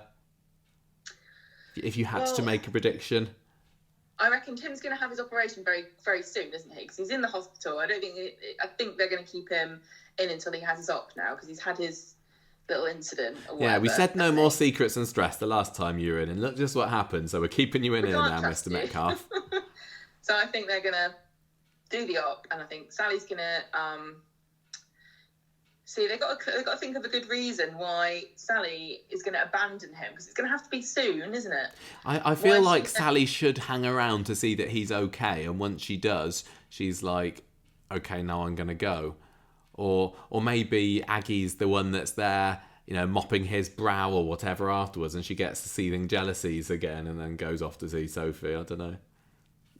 How long does it take to recover from this? Like a month, 2 months? I think they said. No, it doesn't matter. Doesn't matter. It could well be that they just go off on a nice sunny holiday somewhere for him to recover. Oh yeah. The insurance companies love giving people cover to recuperate from. It doesn't have to make sense. Right, shall we go on to the next story? This is back to you again, skirting the issue, yes. Gemma. Yeah, let's do it for the girls. See, what my favourite thing about this week was we got to find out Mrs Crawshaw's first name, didn't we? No, we didn't. Orla Crawshaw. Like he was just speaking in Spanish. Yeah, Orla Crawshaw. What a really interesting name. Orla. I know somebody called Orla. I know, but so she must be married, right? I guess she is. But who to? Exactly who to. Mr. Crawshaw or Dr. Gaddis, as the internet theories are saying this week. Love it, absolutely love that. I can't remember where we saw that first, but I've seen it in a few. Oh yeah, but I've seen it in a few places now. People thinking, "Hang on a minute, Dr. Gaddis has got a wife." What? Mrs. Crawshaw seems like the same sort of age and sort of social standing. Let's put them together. Got great hair. They both got great hair. They do. What would their shipping name be? Crawdas? Crawdads. That's Gador. That's like, crayfish. Yeah. There we go. I don't think so, but that could be, it could be something like with Emma, when everyone was theorising for a year that she was actually Steve and Fiona's daughter, and then Coronation Street were like, yeah, okay, let's make that happen. If we ship Crawdor or whatever. Crawdas for long like enough. The Croydon version of Mordor. like Mordor, just a little bit chavier. More dangerous. Maybe I think at the moment, I think the where Dr. Gaddis's wife was mentioned the other week, I think somebody probably would have brought it up. Oh yes, it's the deputy head from Weatherfield High, but you never know. Maybe that's an online spin-off waiting to happen. Oh yeah, I'd watch their adventures. Yeah. I just want to see them sitting there in front of their massive roaring fire in their mantelpiece at their mansion, and they're just talking about what all the commoners in Coronation Street are up to. Yeah, sipping a very sensibly slim glass of really expensive red wine, and not caring whatsoever that they're lying on a pale white fluffy rug, not worrying about spilling wine, because they would never do that because they're so neat. Yeah, Crawshaw talking about how thick they all are at school, and Gaddis talking about all their horrible illnesses, and thank goodness they're in Bupa. You're mean. I don't think they would. I think they kind of remind me like they're remote, like Greek gods who don't concern themselves. Although they didn't know that, were very intimately involved. But like just so far beyond the cares of mankind, and maybe like organising their next trip to Peru or something. Yeah, and then this is why Crawshaw comes up with such a quick plaster to go over the to tape over the problem of the upskirting. Just like, just time to wear shorts anyway. Where are we going to go next year, darling? Yeah. Right, come on. Let's. Okay, what happened this week? On Monday, Teen Squad meet up at the bus stop, and Amy is still crusading about the upskirting issue because she's found a lot of other girls this has happened to, and she wants to make a stand, but Summer wants her to leave it. So Amy decides that she's going to protest by graffitiing the wall to writing "Stop protecting sex offenders." Although I think it was fairly obvious that she only sprayed the last few letters of that. When you look at the scene, it was totally different. The rest of the words from what she was spray painting. Don't spoil it. She gets mad. Huh? Don't spoil it. Amy's proud of herself. And Tracy has to come into school because obviously she's in trouble. She seems to side with Amy, but when she finds out that Amy can't just apologise and brush it under the carpet, she gets a bit annoyed, and Crawshaw suspends her. Amy sees Summer, Ardy and Asha in the street, and she's still proud of herself, but Tracy has to go because she's like, you're always causing problems for this family, etc., etc. Then they all go to speed dial.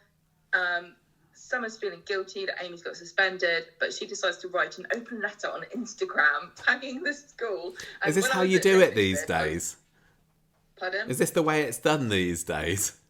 When I was listening to this, I was like, modern life is so exhausting. I could not be dealing with this.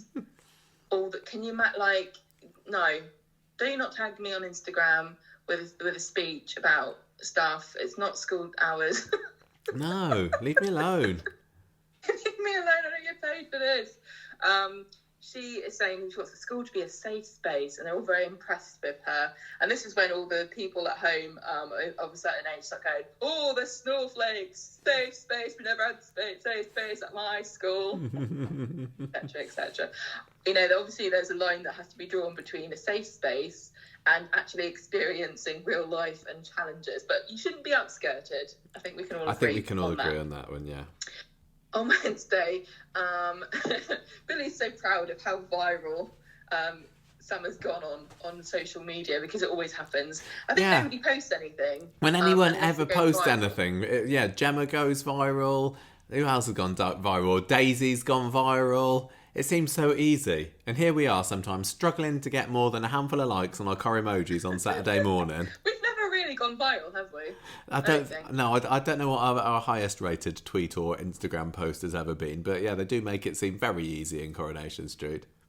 But to be fair, we don't know what they post normally. They probably post a load of crap most of the time. Don't we? Right.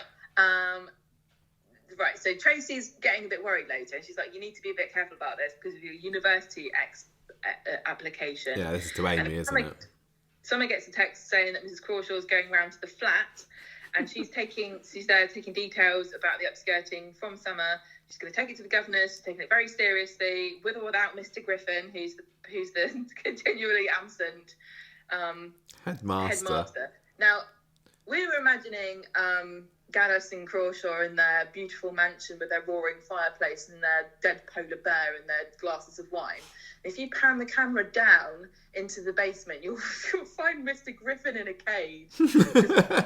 I think you're right. He's been very strangely absent all this time. I think that Crawshaw's staging a coup or something like that. And then every so often one of them goes down and throws him a biscuit and says, "You can come out when you prove you're competent enough to lead the school."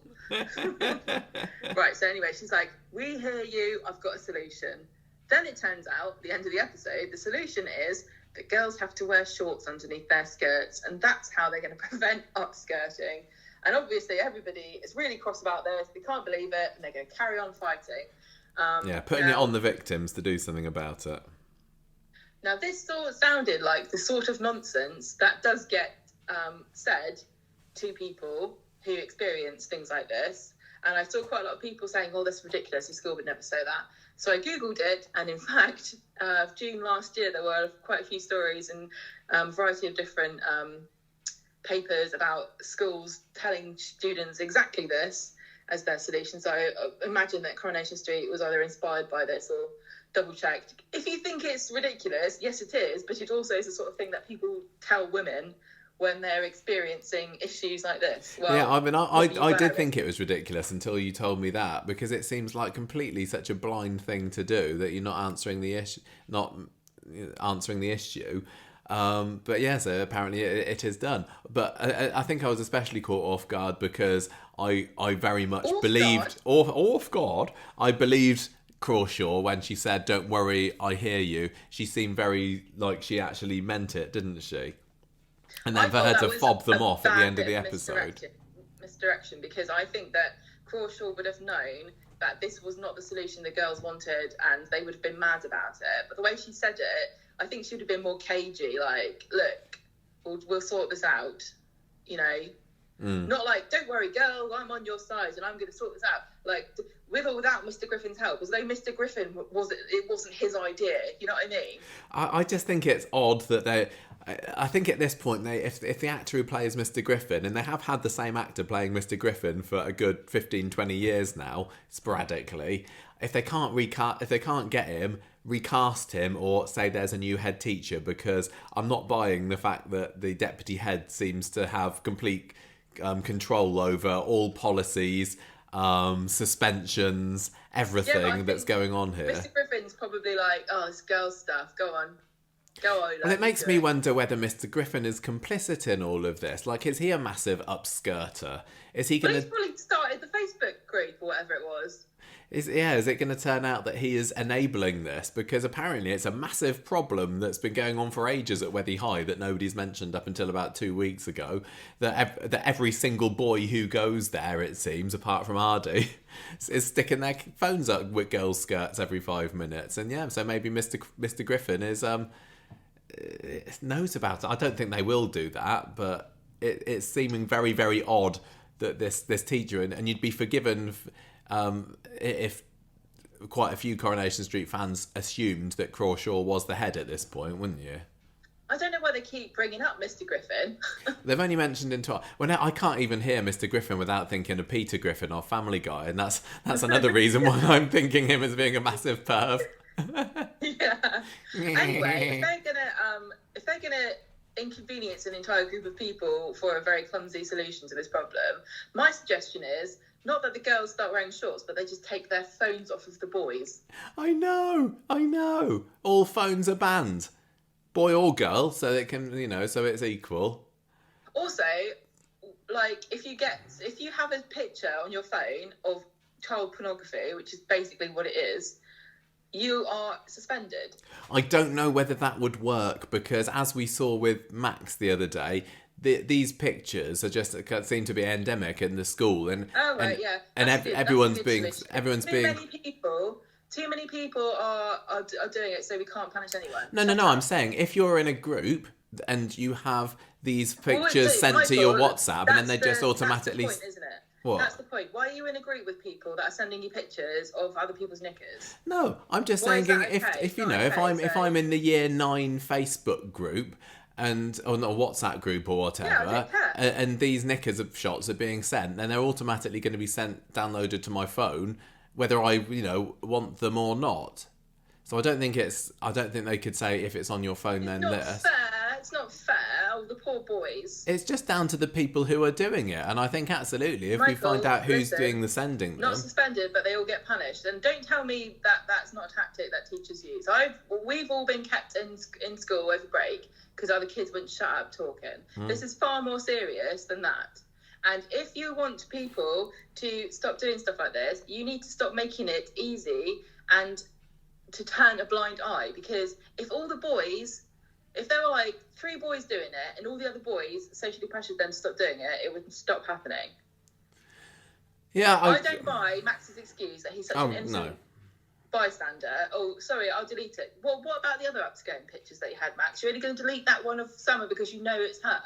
How many other pictures have you got on your phone? Why is there a group where you're sending... I think you're so awful to say that it's accidental that you've got this picture. I can guarantee you there are no girls in that group. Is that by accident? No. I think what we're uncovering here is part of the problem with this story, which is they're not giving enough time to it. And they're making out there's a huge problem, but it's just kind of come out of nowhere. There are very few characters involved. The only characters in this story who are saying anything are the goodies. There's no like horrible boys or anything. That we haven't seen anybody giggling over a photo. There's no kind of Corey substitute in this story, is there? I honestly think that this should have been a much bigger story. It could have been longer. It could have been more in depth. It really could have been quite powerful. Yeah. And it could have addressed the people like Max, who is, I'm sorry, but he is involved, whether he thinks he is or not. He didn't give a crap about the fact that picture of that girl could have been Summer. Oh yeah, I agree. I totally agree about Max. Who the picture is. It's still a picture of somebody that didn't give you permission to take a picture of their underwear. Also, is it not child pornography? I think it is. Therefore, it's illegal. Yeah, and, it's a massive problem. I agree. The person I just want to mention is Ardy, who is a very nice ally and everything. But what was he doing? Is he not in any of these groups? He hasn't said a word. He's just standing around with a tambourine in his hand, going, "Yeah, brilliant." Tambourine on his hand and gaffer tape over his mouth. Girls' pants and boobs, and I'd like to shag her. Is Ardy just standing there, just pretending it's not happening, or is he going, "That's awful. You shouldn't talk like that," or what? Exactly, because and that's what I want to see, and that's where I think that this storyline has slipped up. They're not showing enough of that. We're just being told it's going on, but we're not seeing it. This stuff lives in the darkness, where people don't talk about it or confront other people when they know it's wrong. And it's the same as racism, where a group of people think it's okay to treat another group of people in a certain way and nobody says anything about it, and it gets enabled because it goes under the cracks. And I think we've all been guilty of standing by and letting somebody say something that we didn't think was appropriate without challenging them because it's awkward. But it's important, and we need to... if Max and Ardy had said, "Oh yeah, it was so-and-so who sent it to me, he's an arsehole, and I told him not to," I'd have a different opinion of them. Yeah, as it is at the moment, it just seems like they're tarring all the boys in the school with the same feather and of the same whatever. I don't want to paint every man with the same brush, because I don't believe for 1 minute that every single boy in the school is in that group. No way. I don't think Ardy's in the group, for example, and it's not everybody's fault it's not all the boys' fault, and let's not blame all boys, etc. But at the same time, unfortunately, it's only boys, isn't it? There's no girls are taking pictures up people's skirts. Oh yeah, I guess assume not. No. So what can you do? There's just obviously a culture there of sexism, and unfortunately, misogyny is very nearly invisible in lots of society because it's so natural and ingrained that we don't even realise. You know, I don't even know if you know this, but there's a thing going on in government at the moment where they're trying to make misogyny a hate crime. Yeah, I know. Because, right, but one of the major reasons that they don't want to do it is because there are so many instances of it, they wouldn't be able to prosecute everything as a hate crime because it's all misogyny. Do you see what I mean? It's so frustrating. Do you think... storyline... What? What? I was just going to say, do you think that there could be a character like Kelly? Would she be the sort of person that would also find it kind of funny to take photos up Scummer's skirt because she's also a mean girl and then share that with the group? As long as they don't go up her skirt, she doesn't care. Yeah, okay, all right. I get you're saying this because I said that no girls would do it.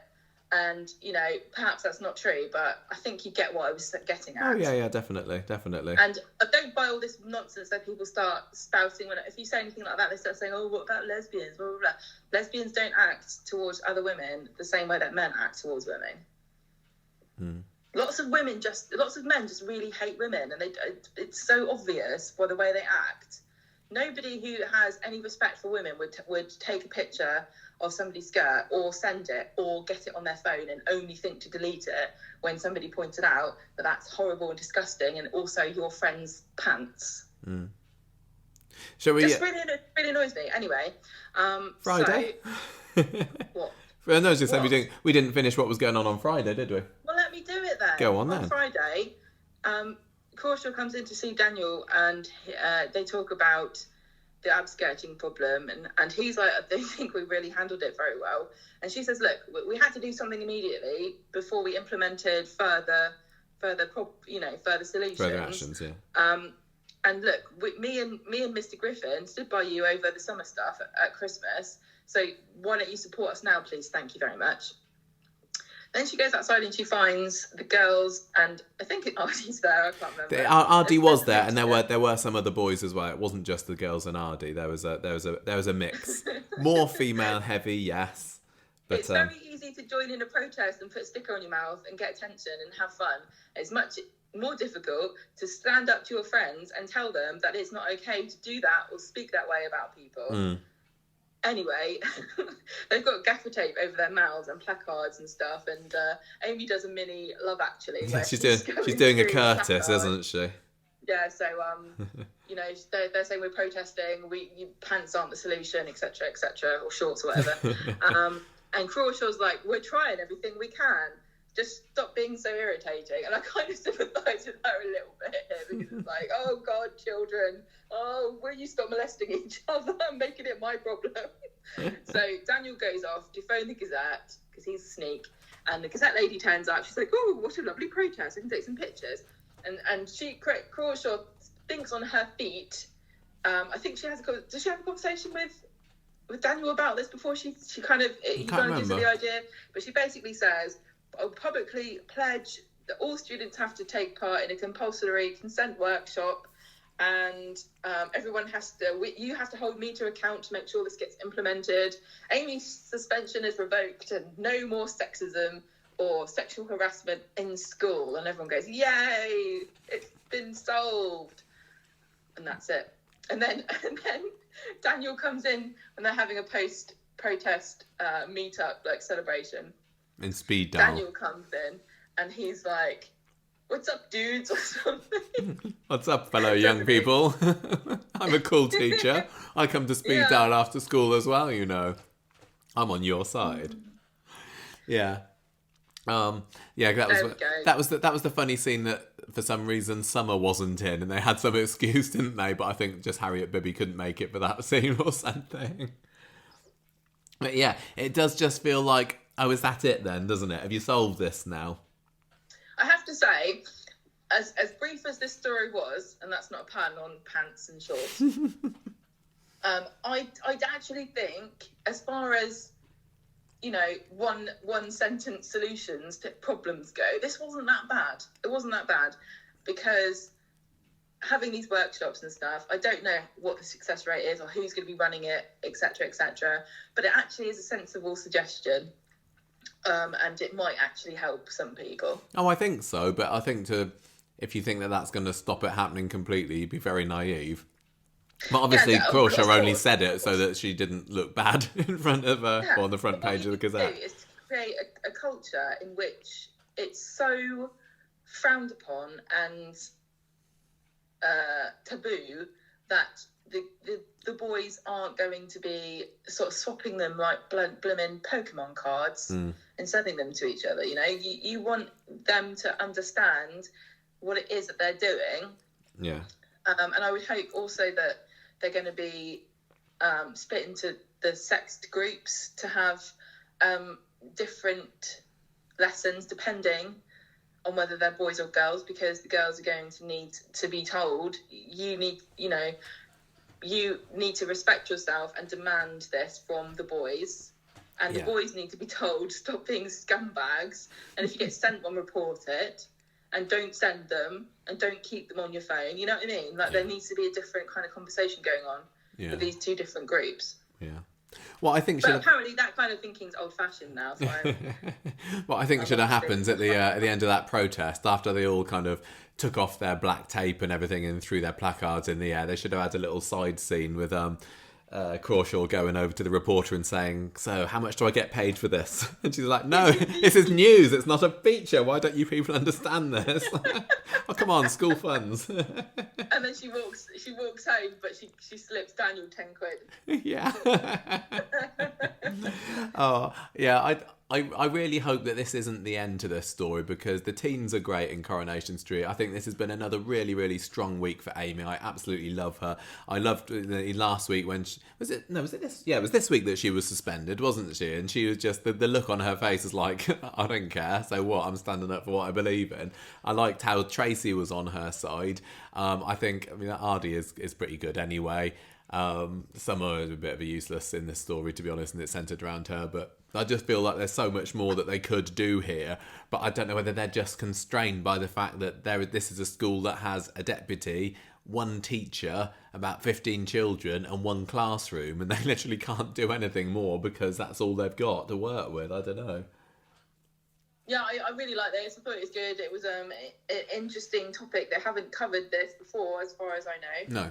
I did about other soaps. I mean, it wasn't longer, but again, not everything needs to be months-long storylines that get depressing and, Yeah, but this lot are capable of it. That's the thing. And although they haven't done this particular issue before, I guess there are shades of the Asher sex tape online, the undressing tape online. It's similar sort of thing to that, isn't it?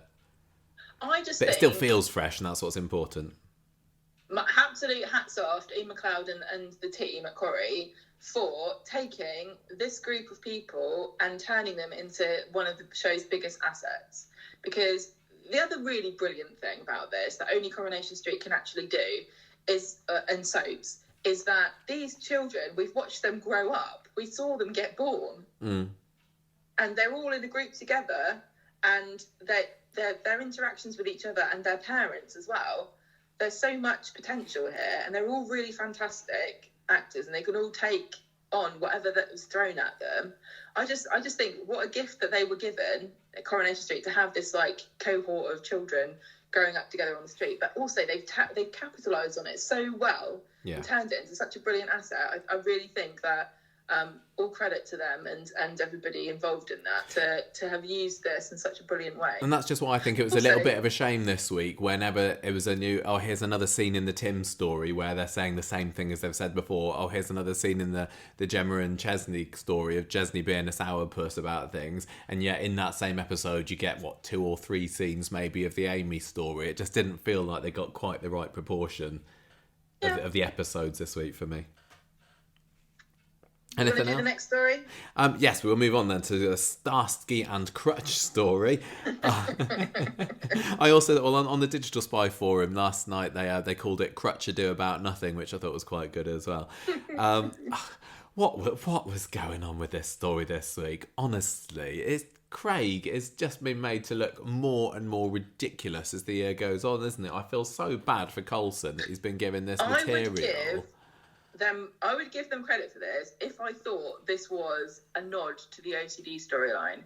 But they don't get a pass on that because it isn't, is it? It's obviously not his OCD manifesting itself. And they also don't get points for this because they haven't mentioned it before in the past, however many years it's been since he mysteriously managed to overcome his problem. And we had people write into us at the time that the storyline was going on to say this is actually serious and it's life. It takes over your life. It's life limiting. I know what you mean. What you can do, and it's oppressive and it's unpleasant and it's overwhelming and it's difficult to manage. Yeah, whereas what have we seen from Craig? Nothing, and now he's a bit obsessed with the crutch, which, I don't think has anything to do with it. I think they seem to have forgotten. So this week then, it started off with a bit of a Rear Window, didn't it? Which is minus Grace Kelly, which is arguably one of the best bits. Well, I remember seeing this film, but this is about 20 years ago that we watched it together. What's the name of the guy that's in the wheelchair? Why are you putting me on this? Sorry, you did film as part of your degree. Yeah, I did this. It was what's his name? He's got a funny voice, hasn't he? James Stewart. That's it. So Craig was cast in the role of James Stewart here. He's got a bad foot, and he's got nothing else to do apart from sit at his window with a pair of binoculars like a massive perv and spy on what's going on the street below.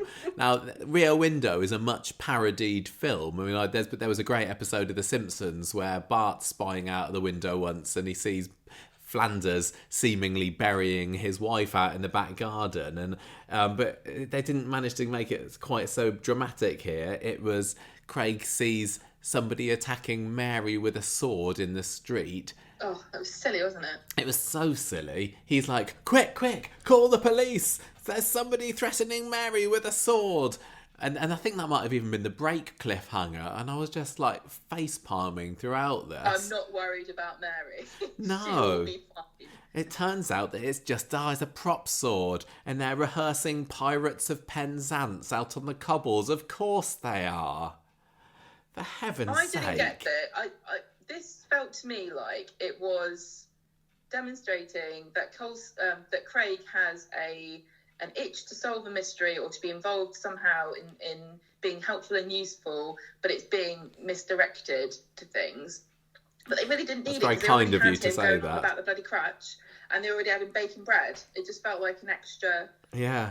Oh no. It didn't lead to anything. Exactly. I thought that on Monday he would see something that wasn't actually a crime. Fine. And then at some point later in the week, he sees something where he now he sees, I don't know, Tim going into number 3 or something, or anything. He could have seen Clint pass in a wad of money to Bernie, for example, or anything. But they kind of dropped that little story thread after Monday, didn't they? Because it was seemingly just something that the writer of that particular episode thought would be quite fun to do, but then didn't tell any of the other writers to pick it up on the next day. Yeah, unfortunately, the trouble with it is that it didn't feel enough like a throwaway kind of funny story that was inconsequential. It felt like he was either going to be taught a lesson or it would affect his reaction to something in the future. Like he sees a crime but he doesn't report it because he thinks it's just a silly thing, or the sword turns out to be something else, or. Well, maybe he's going to be, when he's back on his feet again, he's going to be on the beat and late night in Weatherfield. Maybe he sees a stabbing taking place and he doesn't do anything about it. And back at the Nick, the inspector's like, why didn't you go after that man, Constable Tinker? Oh, I just thought they were rehearsing Pirates of Penzance. Sorry, it happens, That's what it felt like. It just felt like, the start of a joke that never had a punchline. No, it's so very stupid. But anyway, it was a little bit of a distraction from the real crux of the matter, or the crutch of the matter, as it were, which is this bloody crutch that they've managed to get from old drop-dead Ted. And he's back on the case on Wednesday saying, so, Emma, remind me, where did you get this crutch from? And then there's just a collective sigh of Corrie watchers around the nation at this point. And he says, "Oh, I've been using my elite detective skills, and I see that the grip and the foot have been modified, so it was clearly used by someone long term. Why would somebody donate this crutch to a charity shop unless they were dead?" And Emma is just like saying, "Shut up." I mean, Craig prides himself on his detective work, but Emma is in no way able to hide her guilt or panic around this, is she? Craig's not noticed at all that she bricks it every time he brings this crutch up. He says what? Oh, go on. Well, I want to say one thing about this. I'm so uninterested in this storyline that I didn't even remember what the initials are supposed to be. I can't remember what they ever said they were. It was THC, because Roy solves that little one on Friday. Okay, but listen, what were Ted's initials? I don't know.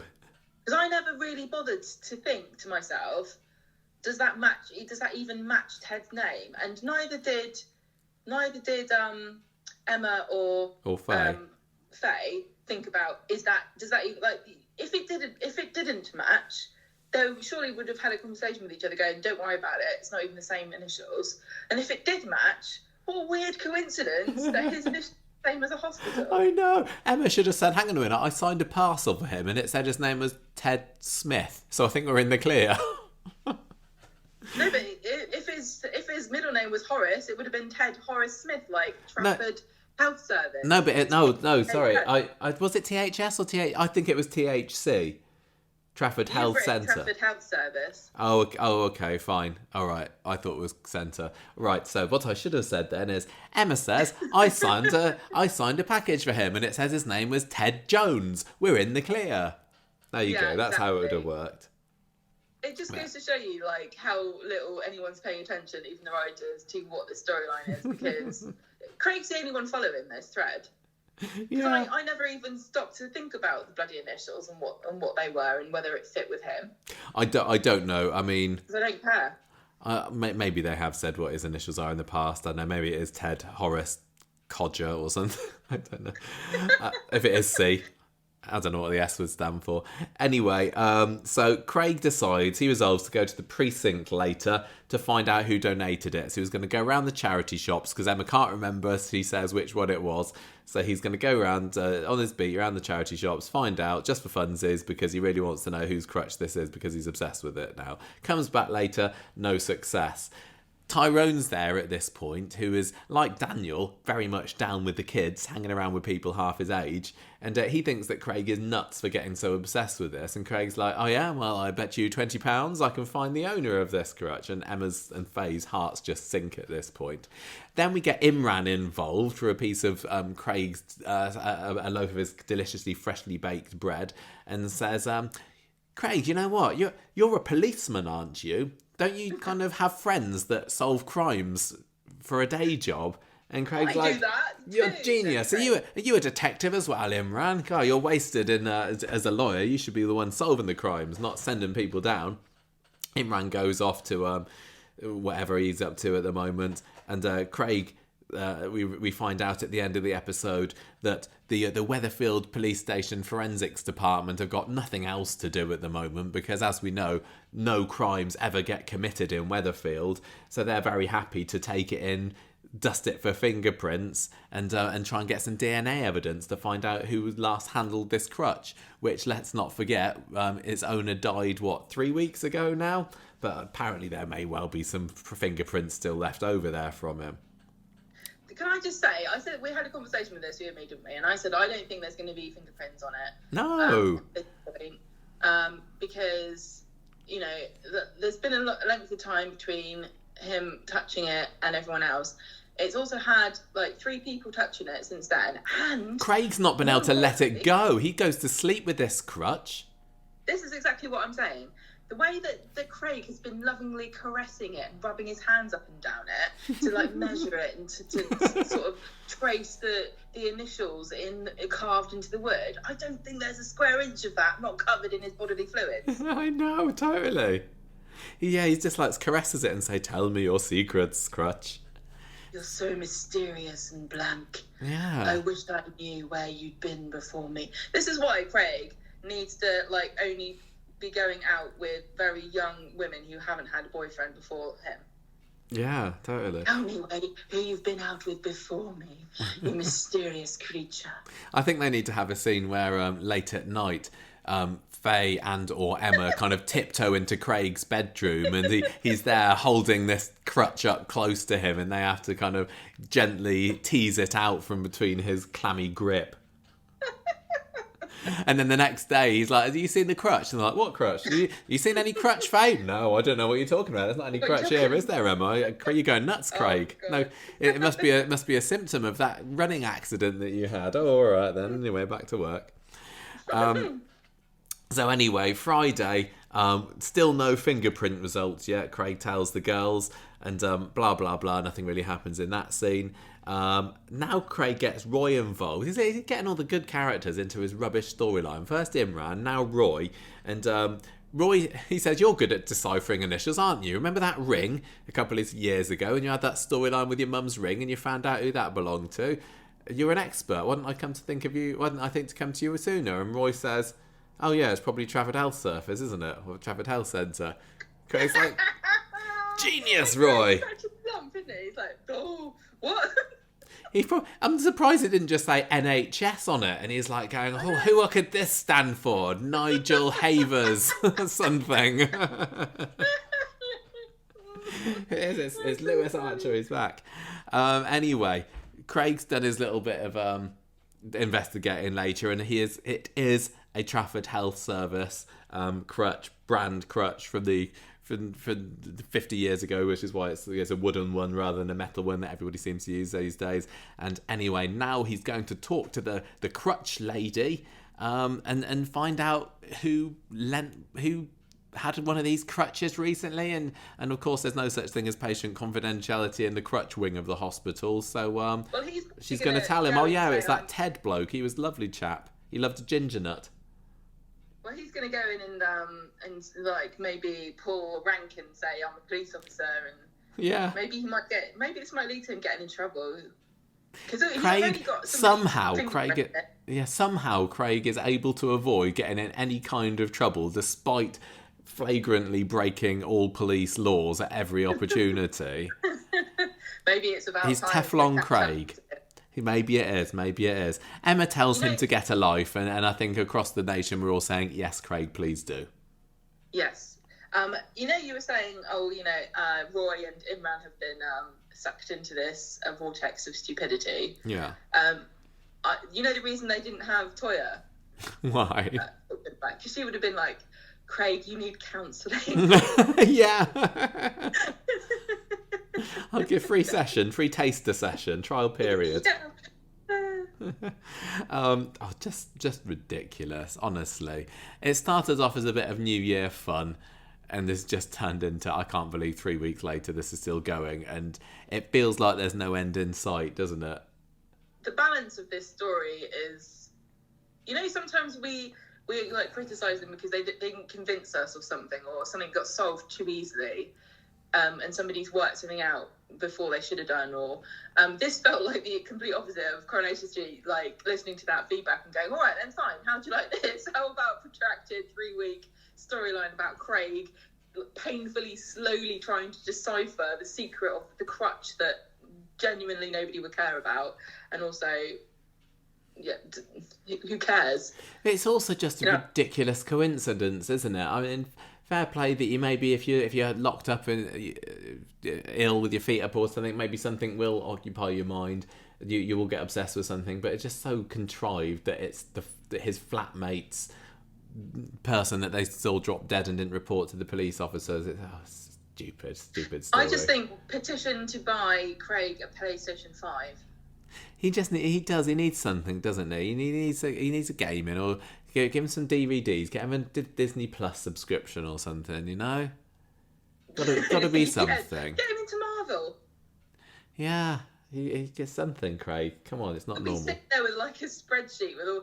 Get him into Game of Thrones. Get him a character map and all the family trees. Sad thing is, he's probably gonna get a promotion at work when he gets back, because the chief superintendent will call him to the office and say, "I hear about what you've been up to, young fella, my lad. Well, you've been held up sick, and that shows gumption. I promote you to detective sergeant." No, they're going to say, look, you used lab time for no reason.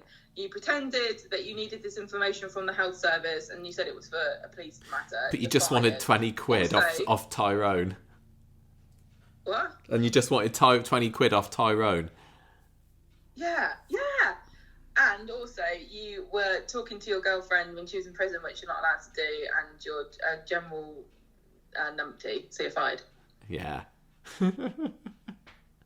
Right, should we move on? Speaking of storylines that are going on far long that they've got any right to be, the Dahl story, Dahl Emma, Gemma, Zeedan and Alia and Yasmeen. I think we can get through this fairly quickly because nothing much really happened this week, did it, to be fair to it? This was just Yasmeen just yelling, seemingly, again, taking it to 11 over how mad she is about this. Yeah. So on Monday, Alia and Zeedan come to speed up to work, and Yasmeen won't let Zeedan in, but she lets Alia in. And Zeedan asks Alia to try to find out from Yasmeen whether she was the one that donated the money to Joseph's fund. So Alia does, and she says yes. And she makes a pointed comment about how she doesn't, she's not proud of Alia, and she's not proud. No, Alia says, "I'm proud of you, Yasmeen," yeah, and Yasmeen's like, "I'm not proud of myself." What? She's not proud of herself? Yasmeen's not, because she wishes that she hasn't. I'm not proud of you. Anyway. No, I thought that she was saying, "I'm not proud of myself for being tied up in this web of lies, Alia." So I'm just going to get up. I just need to let the cat in the lounge. So you keep talking. At the end of this day, Stu gives Yasmeen a note that Alia's left, but we don't ever get to find out what it says, I don't think.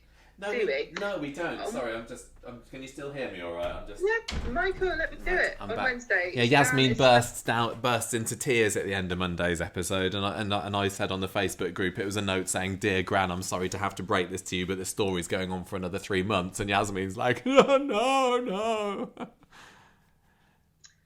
Back to you. I've now got a cat crawling right over in front of me, so if you get disconnected, it's because she stood on the on the mouse. Go on, carry on.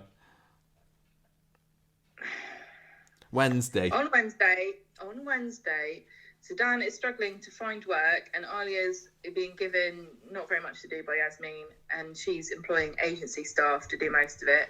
And Zeedan sees a disgruntled customer coming out of the shop, so he goes in, and it turns out the agency staff didn't turn up, so he has to help out.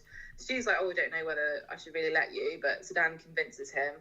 So at the end of the shift, Stu's asking Zeedan about what he should cook for Yasmeen, and then Yasmeen comes in and finds Zeedan there. She gets really mad. She lays into him for doing it behind her back, and he basically comes back at her and says, "Stop being so stupid and putting this feud in front of the family business." Fair enough. I think she's totally overreacting. Yep. Home time, Stu is apologising for letting Zeedan help, and he's trying to build some bridges, he said. And we get, again, a kind of hint at Stu talking about his family situation, and perhaps he feels like... So, I don't know, is there an insinuation here that Yasmeen might be on the same track to lose her family that he was on at some point or something? Oh, maybe. Anyway. Oh, Yasmeen's going to be ending up on the street, Gemma, before you know it. Yeah. She's going to lose her house, lose her family. So Leanne finds Zeedan in the cafe with Alia, and she says, "You can have a job at the bistro if you want it." And isn't this a bit like what Debbie was doing before, where she was cooking curries to try to poach business from Speed Girl, and now she's just going to get the chef. Yeah, no, I think that some shorter-term viewers of Coronation Street would think it was a bit odd with Leanne inserting herself into Zeedan's business here, wouldn't they? But they used to be quite close to Zeedan and Leanne. I think he made a pass at her once, because she used to be going out with his dad until he burned to death in a fiery inferno. But they also had a lot of tension, because Zeedan is a very traditional kind of Muslim lad, and he found out that she was a lady of the night, and he disapproved of her relationship with his dad on that grounds. Yes. So, and then they all made friends, Yeah. I think they were feuding when Cal died, but when he died, I think they kind of bonded over their grief, didn't they? There were quite a few scenes of them getting close to each other because of their mutual sadness. Do you remember that? Vaguely. You might. It was a while ago now. How long ago was that? 6, 7 years, maybe. I don't know. I've lost track. Yeah, it was. So that's the reason for that. If anyone was wondering, but there seemed like there were no developments in this story this week, were there? Yasmeen is still mad at Alia and Zeedan, and Stu kind of fancies Yasmeen a bit, but she either doesn't notice or she's pushing him away. That's about it. Yeah. Does that summarise it pretty much? I did have a dream about Yasmeen this week. Just if we wanted to extend the discussion a little bit more. I don't know that it was the COVID, but it was a bit of a creepy one. I said about this on Twitter the other day, but I'll say it again. So I was dreaming that I was in this farmhouse somewhere in the sticks. And Alia was there, and she leads me out at the back, go through the straw and everything. And you're all right. You dropped the phone or something. And she takes me over to an old chicken coop or something, lifts the lid, and there, nestled among the straw, is Yasmeen's chopped up body. It was freaky. She had her face that was kind of sliced off, staring up at me, and it looked like, you know, in Dexter when they find bodies and they've been drained of blood. It was like this. That it was completely clean, chopped up Yasmeen Metcalf in this, and Alia was saying, "Yeah, look at this. I did this." So it wasn't Alia saying, "Look what I found." Literally, she was showing off to me that she's chopped up her grandma, and so that was my Corrie dream on Tuesday night. So how lovely. I don't know what the deeper meaning behind that is. I'm not really sure. But, that was interesting. Oh, and the only other thing that was remarkable to me in this story was Mary's appearance. Where she's talking about wanting to throttle Tracy, and I can't remember what it was that made her say this, but she says, "Oh, sometimes I imagine my hands around her neck and I'm squeezing until my knuckles turn white," and that was quite a funny callback to Crazy Mary of days gone by. Funny. That was the reason she said that was because Tracy made her pick up a takeaway. Oh, was it? Yeah, okay. Her demanding boss at work. Okay, that was all right. Rest of the storyline, let's end it now, please. Finally, Gemma, do you want to... Oh, is it my turn? No, am I talking about that? My go. It was just Jenny and Leo, didn't we? So Jenny and him are going to a Tom Rosenthal gig. Did I say that right? Isn't that? I don't know who it is. I'm obviously past it like Jenny. I've got no idea who this bloke is. But she's dolling herself up to go there tonight. And there's a bit where Daisy walks in on Jenny going up to bed with Leo, and nothing particularly comes of that. But Leo's mates turn up. Now, I kind of half missed this, so I don't know whether the notes that I've written here are right, so you have to correct me if I'm wrong, Gemma. But is Leo living with these two at the moment? Is that right? And they want to... staying there because it's a thing? I don't know. But anyway, they're selling up. Is that, yeah? And he wants to stay living in the house, but it could well be that before long he's not got anywhere to live. Yeah? Is that right? Sorry. You're talking about he's staying with his mates. His mates are his flatmates, right? Yeah. That's what I just wanted to check. I think that's right. But they're moving out and he wants to stay living in that house because he loves it. And Jenny looks a bit disappointed at this. I don't know. But anyway, it also turns out that this lady is pregnant and they have a jolly old time talking about that. But Jenny's giving them funny looks because she's starting to realise, they're all kind of young and of childbearing age. I'll never be a mum, me. And I made a bit of a hash job of it last time. She goes behind the bar. Leo comes after her and she says, "Look, Leo, you're going to make a lovely dad one of these days, but I can't give you that." And he says, "Look, there's no way that I'm sacrificing a hottie like you over a hypothetical baby, so I'll take Jenny anytime, thank you very much. By the way, how'd you feel about meeting my parents?" And Jenny's like, this has suddenly got a little bit real. And also just kind of, I guess she kind of feels, it's another one of these, I'm feeling bit out of my depth. I never thought that I'd be in a situation again where I'm meeting my partner's parents, because it all feels a little bit teenage, doesn't it? Yeah, you certainly wouldn't. Obviously parents are always an important part of your life, but as you get older, I don't imagine that you know, if you're in your 50s or something, going, oh, I've got to meet the mum and dad. Well, no, she never had to meet Johnny's parents, did she? And John, No, she hasn't got any exactly. parents for Johnny to meet. I suppose there's Rita. Yeah, It's the Rita, closest what's she's your got. name? Meet me. Yeah, so that could be kind of funny. I was wondering, like, could Leo's parents literally be Jenny's age or younger? Because I looked at the actor who plays Leo, and he's 32, I think. And so with Jenny being 50-ish, that means that if Leo's parents were, 18 when they had him, she could well be younger than them. Oh, sorry, older than them. She could be older than them, or it could be something like Leo's parents are somebody that she went to school with. Maybe that could be quite awkward a situation. I'd quite like to see that. I think that would be fantastic. It would be hilarious. I hope that there's kind of comedy in it. I still don't really see any future for these two, but I did appreciate that they're trying to make them a nice couple. Lots of people online are saying Leo's either a bit creepy or a bit too good to be true, one or the other. And he's going to have some dark secret or something. But I'm not particularly feeling that. He seems like a nice. Yeah, he does. He feels very simple, and trouble free. And maybe that's what Jenny needs at the moment. I'm quite liking them as a couple, but equally, if he got hit by a truck in the next episode, I'd be fine with that as well.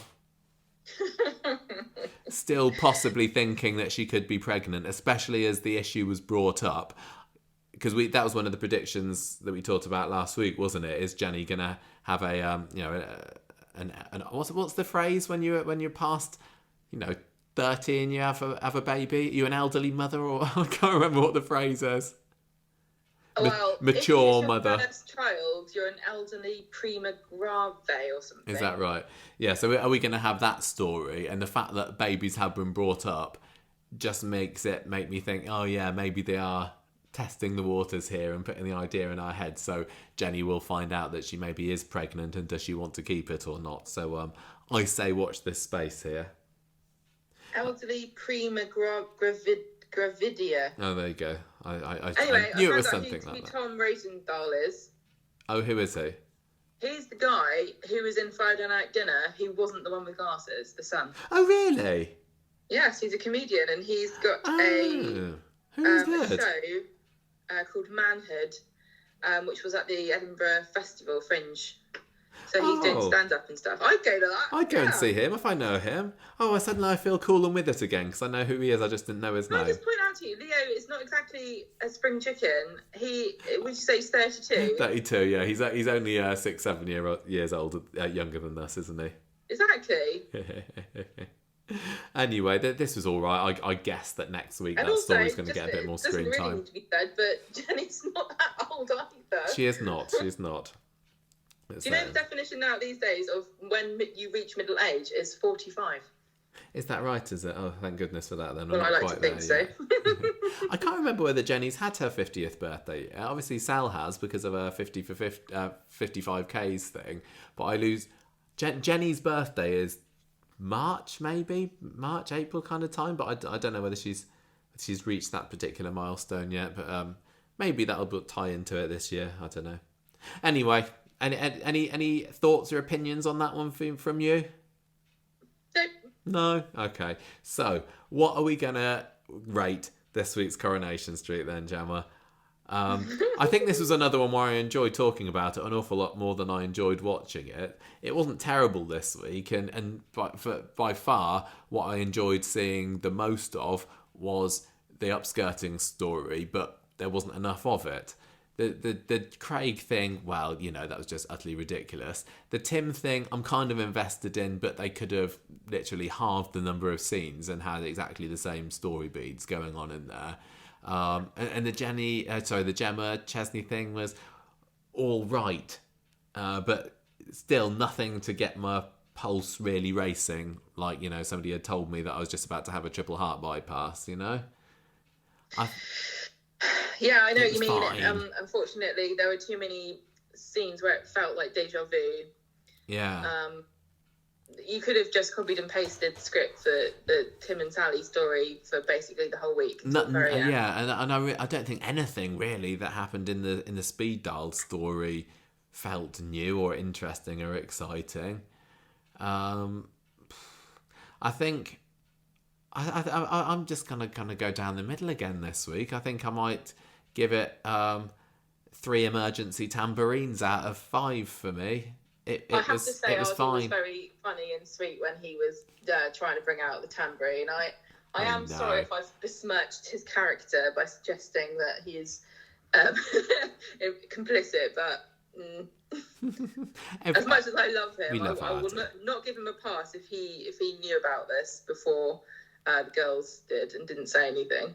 It just, the way that Max was talking about it the other week is that it's throughout the school, and it makes me think that there isn't anybody in the school who wouldn't know that it was going on. And the thing is, these days, kids are like really switched on about social justice and stuff. I don't think that they would have thought, oh, well, you know what I mean? Somebody like Ardy in particular, maybe not Max, because I don't think he comes from a very strong cultural background in his family of doing good to others. But you know what I mean? I just think that, and not teaching in a secondary school, from what I gather, teens sending nudes to each other and dick pics and all that is just the way it is at the moment, and it's horrible. Just a natural part of being in secondary school, which to somebody, you know, like us, who's well out of it, it just seems utterly abhorrent. But apparently, yeah, that's a thing. So maybe I didn't. It's very sinister. Yeah. That's why I really, really do think that they should have at least doubled the amount of scenes in that storyline this week, just to give it a little bit more depth and a bit more nuance. Yeah. Right, so I'm going to give my score now. Go for it, Gemma. I want to give it 3 crap tops. Nice, that's about as many as the school has, I think. The wardrobe department is responsible for quite a few of those on the street. What? Oh, crap tops, yeah. Well, that's what Joseph's got, isn't it? That's what started all this. Why somebody doesn't just... Said this, I don't think I said this on the podcast, no. but I said it on social media, that I can't believe this poor child, who is surrounded by apparently incredibly talented seamstresses, is allowed to walk around with a hole in his jumper. I know, literally his aunt has worked at Underworld for the past 20 years. And I just want to say, I know Sean's got nothing to do with this, but if he's got time to, like, design and create a wedding dress in less than a month, I'm sure he could go, oi lad, let me stitch your neck up for you. Yeah, totally. Doesn't need to have like a big square patch over it and send him into school looking like, you know, Wurzel Gummidge or anything. I'm sure that they could do a decent job. And probably they'd just go to the lost property bin in school. If it's like anything like my primary school, it's probably heaving with unclaimed jumpers. Just say, oh yeah, that one's mine. Easy. Character of the week, Gemma? I'm kind of going towards... I think Bernie. You reckon Bernie? Go on, why? Yeah. I'm just really liking her. I really think she's fantastic. I think we had a few people complaining when we did our awards, didn't we, categories, that we didn't put her in the funny category. And it got me thinking about Bernie a bit more and noticing her contributions. And I'm really loving her. I think she's fantastic. She's so warm. She's got her head screwed on, hasn't she? And I know that she's into her woo-woo crystals and stuff, but she seems like the most... the person in the street who I think is the most sensible, actually, is Bernie. She feels like a real person. You know, and she's so sweet, and she's got her own struggles in life, but she doesn't really need to be living with Chesney and Gemma and 4 babies and a kid, helping them, you know, to earn money, bring money in and feed the family. She could sod off somewhere else and live in a bedsit and be perfectly happy, but she's helping them out, and I think that's a nice character aspect of her, don't you think? That she's... I think so. I think she can have a little family. I'd like to see her do more away from that family unit, because I mean the Winter Browns are not the most compelling family unit on the street, are they? But of them, she's by far the best.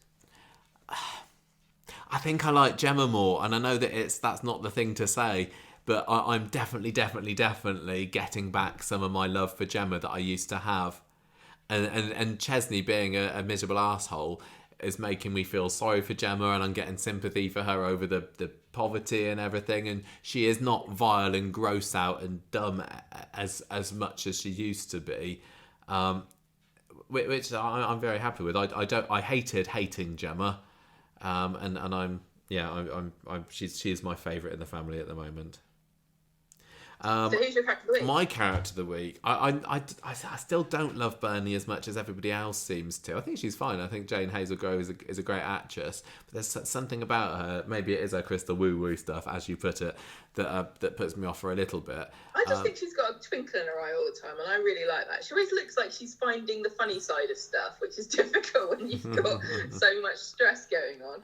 I mean, I'm erring towards Amy again. I'm thinking maybe Aggie, because I mean she was lovely and supportive, and yes, maybe she should have told Sally, but equally, well, that would have gone against her patient confidentiality, so maybe that can be her reason. But I think, yeah, I am going to go for Aggie. I mean, she's maybe joint with Amy for me, but I gave it to Amy last week, and I think that Aggie is a real decent character. I think that she's helpful. She's warm.